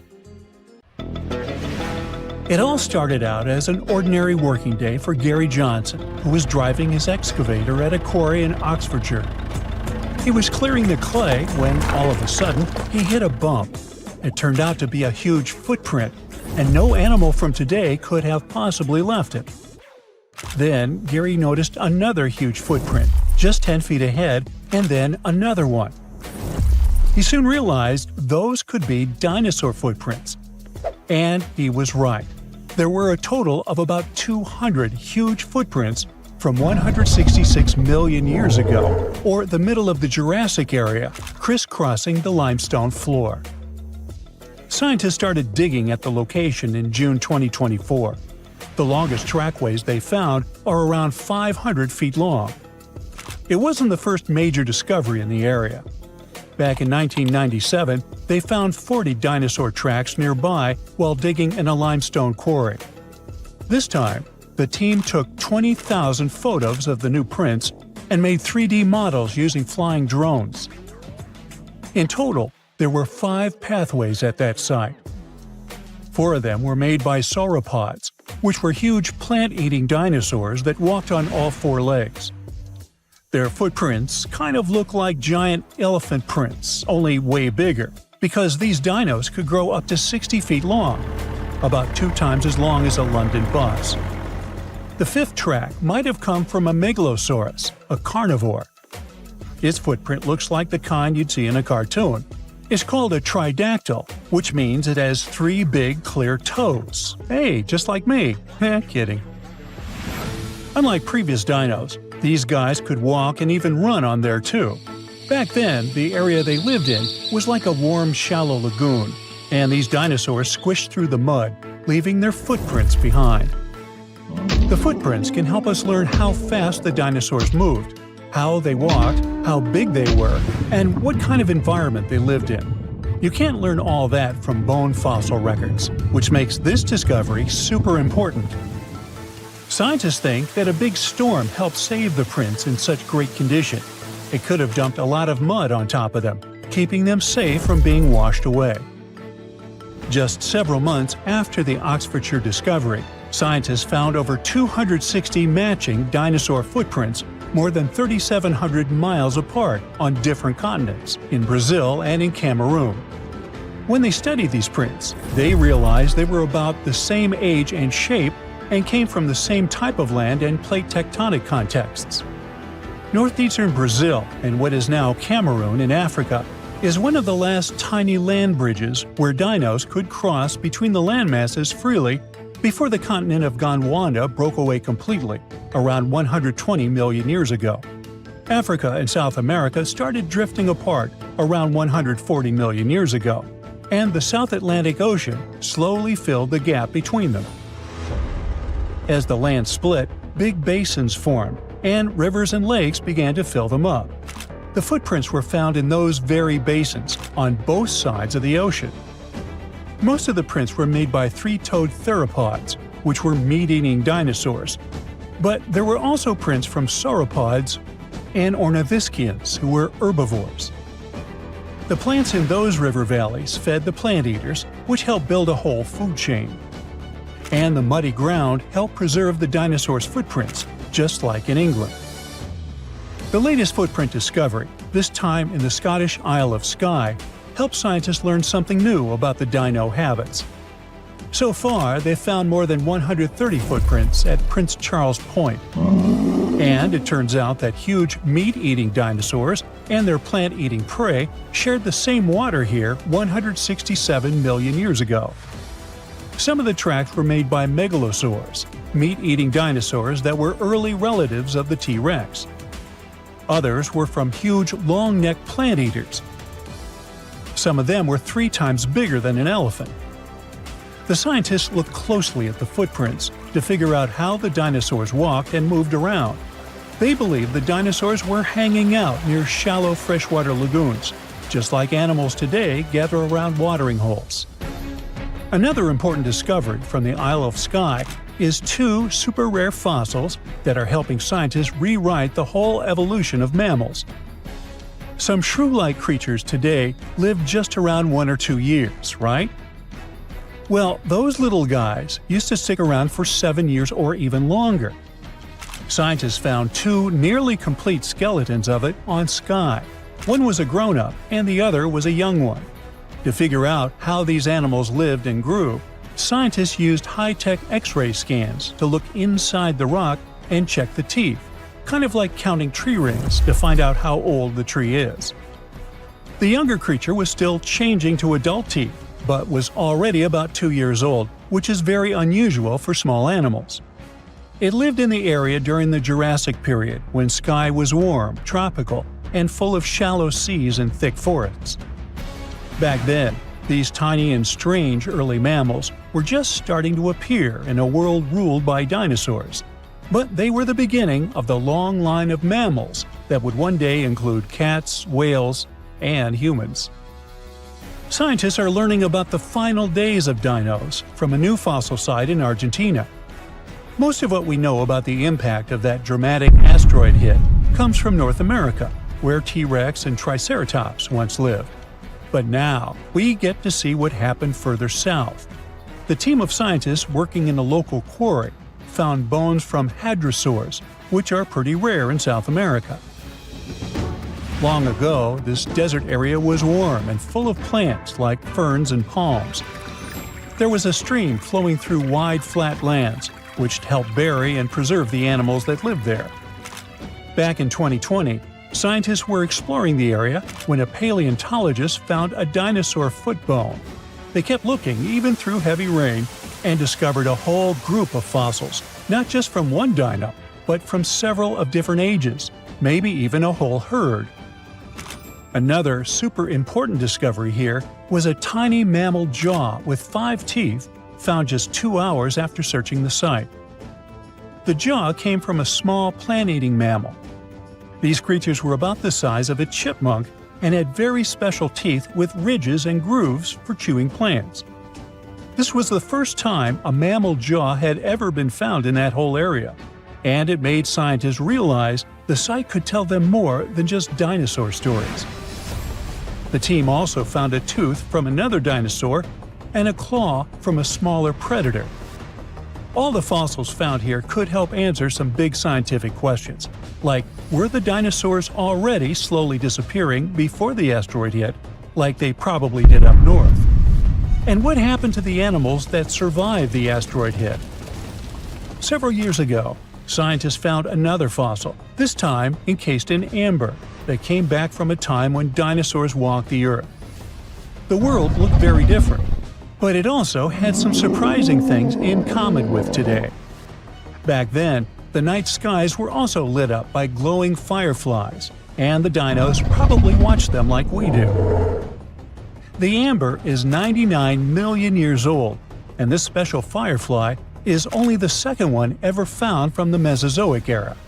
Finding these kinds of fossils is really hard, because fireflies have soft bodies that don't turn into fossils very well. That makes it tricky for scientists to figure out exactly how and when these beetles started to glow. But now, thanks to the newly found firefly, they believe the glowing started at least 100 million years ago.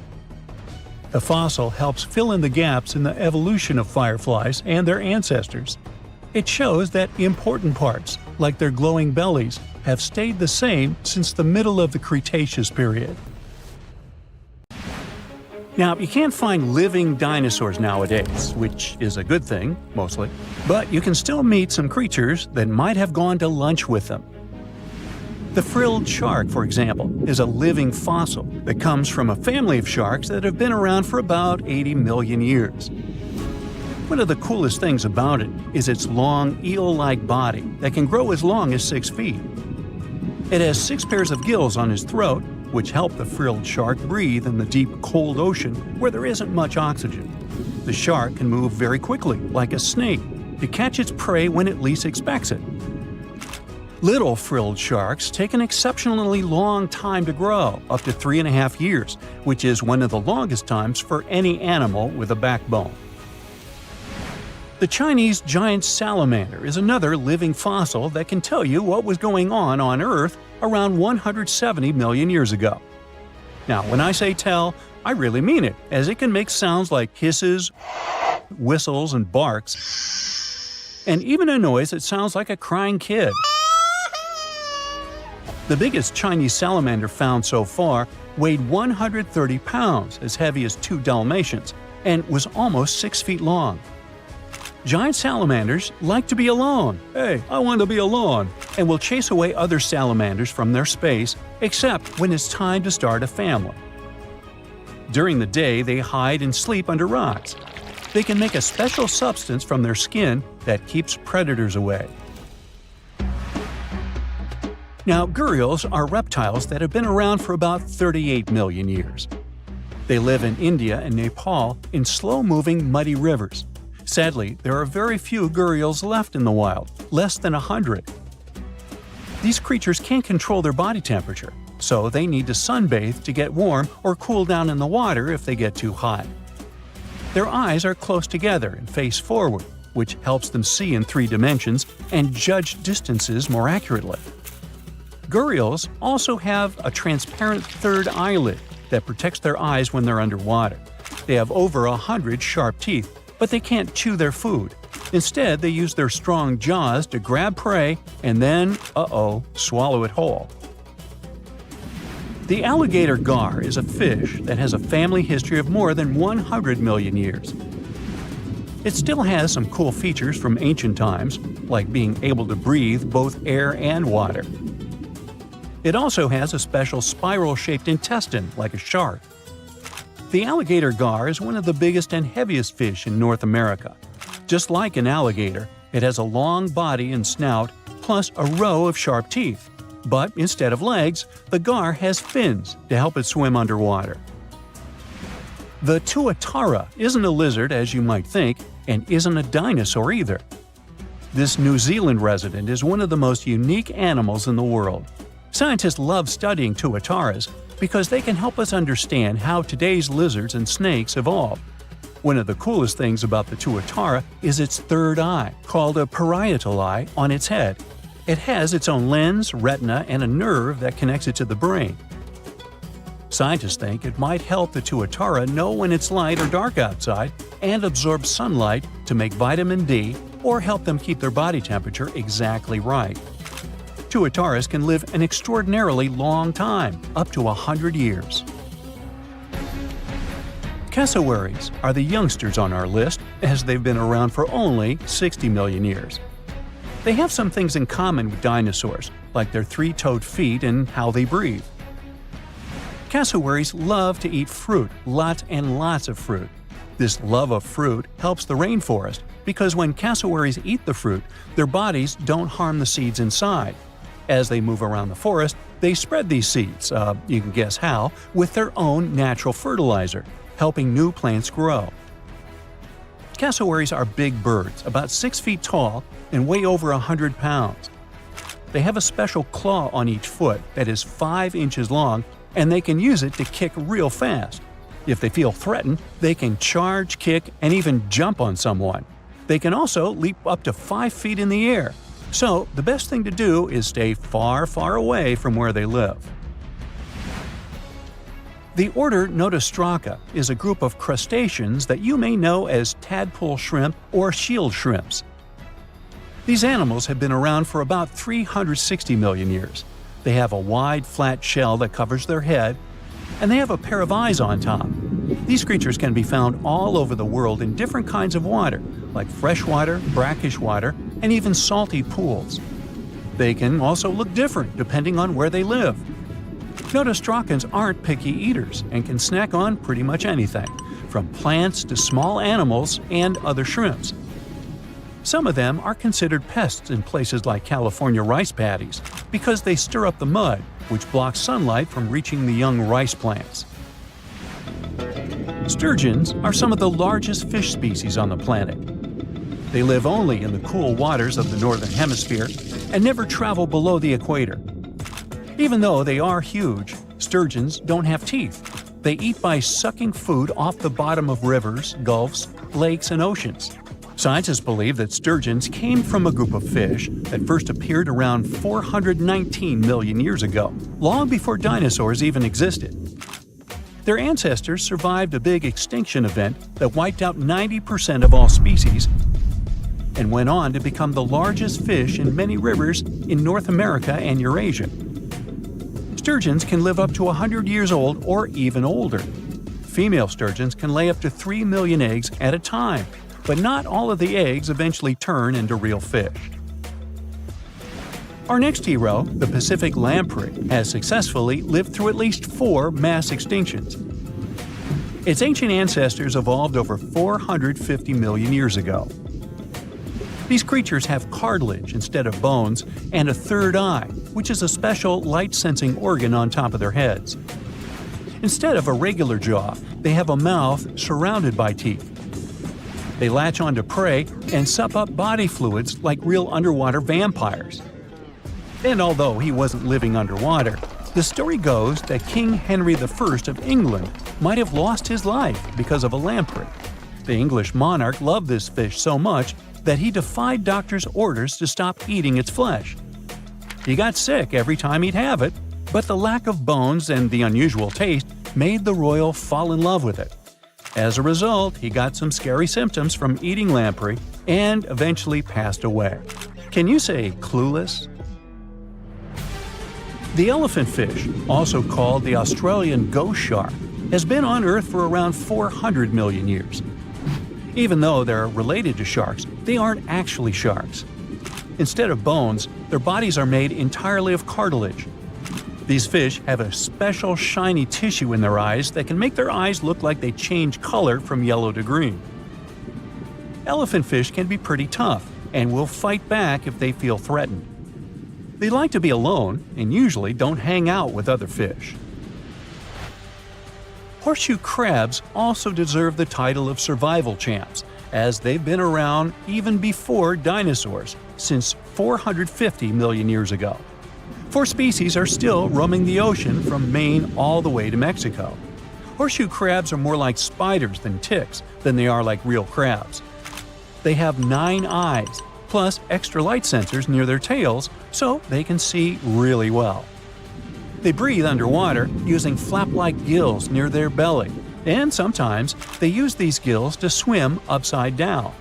Every spring, when the tide is high, these creatures come up to the beach at night to mate and lay their eggs, and you can see hundreds of thousands of them. Currently, there are approximately 20 billion animals inhabiting our world. If everything were ideal, we would have 5 billion more animals on Earth. But many species have gone extinct, and around 44,000 species are currently endangered. The largest, most recent mass extinction event in history occurred during the dinosaur era, leading to the eradication of 75% of species on Earth. The Tully wallaby is a long-lost relative of today's kangaroo, but they had a hidden superpower, night vision. That's why they were mostly active at night. They were 3 feet tall and fed on grass, fruit leaves, and other plants. Wallabies lived in grassy areas near swamps and other water bodies, but not for long. By the 19th century, their numbers had gone down, bringing them to the edge of extinction. Only 14 wallabies had been left in the wild by 1920. A rescue mission was launched. They tried to capture the last 14 animals to protect them. But the situation got out of control and 10 wallabies lost their lives. The 4 remaining ones were transferred to a special facility, and in 1935, the last animal passed away. Only one picture of the Tully wallaby is left now. There were reports of the animal's sightings after that, but no proof was shown, and the creature was officially declared extinct in the 70s. Short-faced bears were a unique species that lived in North America, particularly Alaska. It was a massive bear, weighing around 1,500 pounds. When standing on its hind legs, it was around 12 feet tall, a whole foot taller than today's biggest beast in this family, the polar bear. This animal was different from today's bears because almost all of them are omnivores, except for polar bears. But this monster was solely carnivorous, which was the reason for their extinction. During the end of the Ice Age, many herbivores were gone, and those bears did not have enough food to survive. They were the Usain Bolt of the bear world, the fastest Bruins to have ever lived, reaching a top speed of 40 miles per hour, which is 5 miles faster than grizzlies. There are around 400 million pigeons in the world now. Some time ago, in America, a species of birds called passenger pigeons were abundant throughout the country, especially in the eastern forests. There were more than 1 billion of them, but they went from 1 billion to 0 in a few years. They had small heads and necks, but long tails and wings and strong breast muscles that allowed them to fly super long distances. The last passenger pigeon passed away in captivity in 1914. It was named Martha. With that, the ecosystem in the U.S. has never seen this bird again. Now, elks are enormous animals, but they look tiny when you compare them to long-gone Irish elks. That elk was around 7 feet tall at the shoulder with a humongous antler of 12 feet. Today, elk are only 4.5 feet tall at the shoulder and have around 4-foot-long antlers. Despite its name, this elk was found all over the world, from Asia to Europe. It got its name because, in Ireland near Dublin, researchers found a perfectly preserved specimen. Since then, it's been called the Irish elk. The last one passed away in Ireland. The main reason for their disappearance was their inability to adapt to changes. When the Ice Age ended, the elk could not survive and became extinct. Now, somewhere deep in the forests of Costa Rica lives the interesting-looking golden toad. It was discovered in 1966 in one particular spot where all toads would gather to mate. In 1967, a large population of this golden nugget was noted in that same spot. But the following year, only 10 to 11 toads were seen, and the year after that, in 1968, only one lonely male toad showed up at the spot. For years, there were searches for golden toads. In 2004, the toads were officially declared extinct. Humans were not responsible this time. The drought in the area in the 80s had a significant impact on the toads. Still, the last straw was the arrival of a new fungal species that caused the animal's skin to thicken, eventually leading to the toad passing away. This chytrid fungus is responsible for the extinction of more than 90 frog and amphibian species, becoming one of the biggest threats to their lives. Now, Canada is a very cold country, no surprise there, and nobody would expect tropical birds like parrots to live there. However, there was a parrot species that lived in America and some parts of Canada. I'm talking about the Carolina parakeet. Those were truly beautiful birds with orange-yellowish heads and green bodies. Their favorite rest spots were big trees alongside rivers. This parrot's favorite food was cocklebur seeds, which are poisonous to us, but the bird had no problem eating them. Also, they used the dangerous cockleburs as a defense mechanism. After they ingested loads of them, their meat became poisonous, and predators do not enjoy eating toxic birds. Carolina parakeets were abundant, there were millions of them. But since the Ice Age, their numbers had been gradually going down because of natural reasons, mainly temperature. By 1935, no such parakeets were left in the wild. Today's African lion had a much more prominent and notorious cousin, the Barbary lion. Those cats were mentioned in many famous old books. They were described as mean, terrifying beasts. It's believed that they were the largest lion species ever.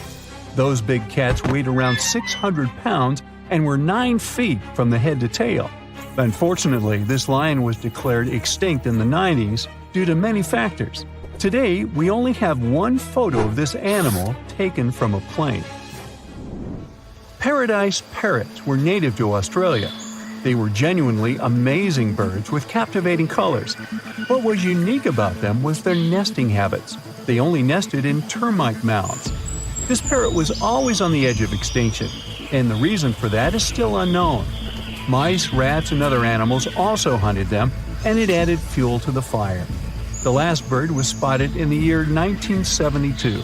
Since then, paradise parrots have only been seen in museums. The Gulf of Mexico was once home to Caribbean monk seals. This species of seals enjoyed spending time in the warm subtropical climate of the Caribbean. Most of the time, they were found near reefs and islands, foraging for food. Like most of us, they also loved sandy beaches and were usually seen in groups of 100 seals, resting before the next adventure. In the year 1886, monk seals were declared extinct. You can still see this animal in 2 museums. Both are located in the UK. As we all know, zebras have black and white stripes. But once, a zebra species had only half the body covered with brown and white stripes. The rest was just brown, and the belly was white. It was called the quagga. They lived in the southern part of Africa in grass fields and wet pastures, like today's zebras, and ate grass and other plants. The last quagga perished in 1888, but not all hope is lost. Today, extensive research is being done to bring this animal back into the wild. Australia is home to many outlandish animals, but the craziest ones are probably gastric brooding frogs. This species is not like your ordinary frog that lays eggs. They hatch their young inside their stomach. and give birth by vomiting around 25 fully formed young frogs. Sometimes their stomach becomes so bloated that they have to breathe through their skin. 2 species of this frog were discovered in the northern and southern parts of Australia in the 1970s by Mike Taylor. A decade after their discovery, both species are gone. The main reason for their extinction is the chytrid fungus. Luckily for them, they're also part of a de-extinction program that's putting serious efforts into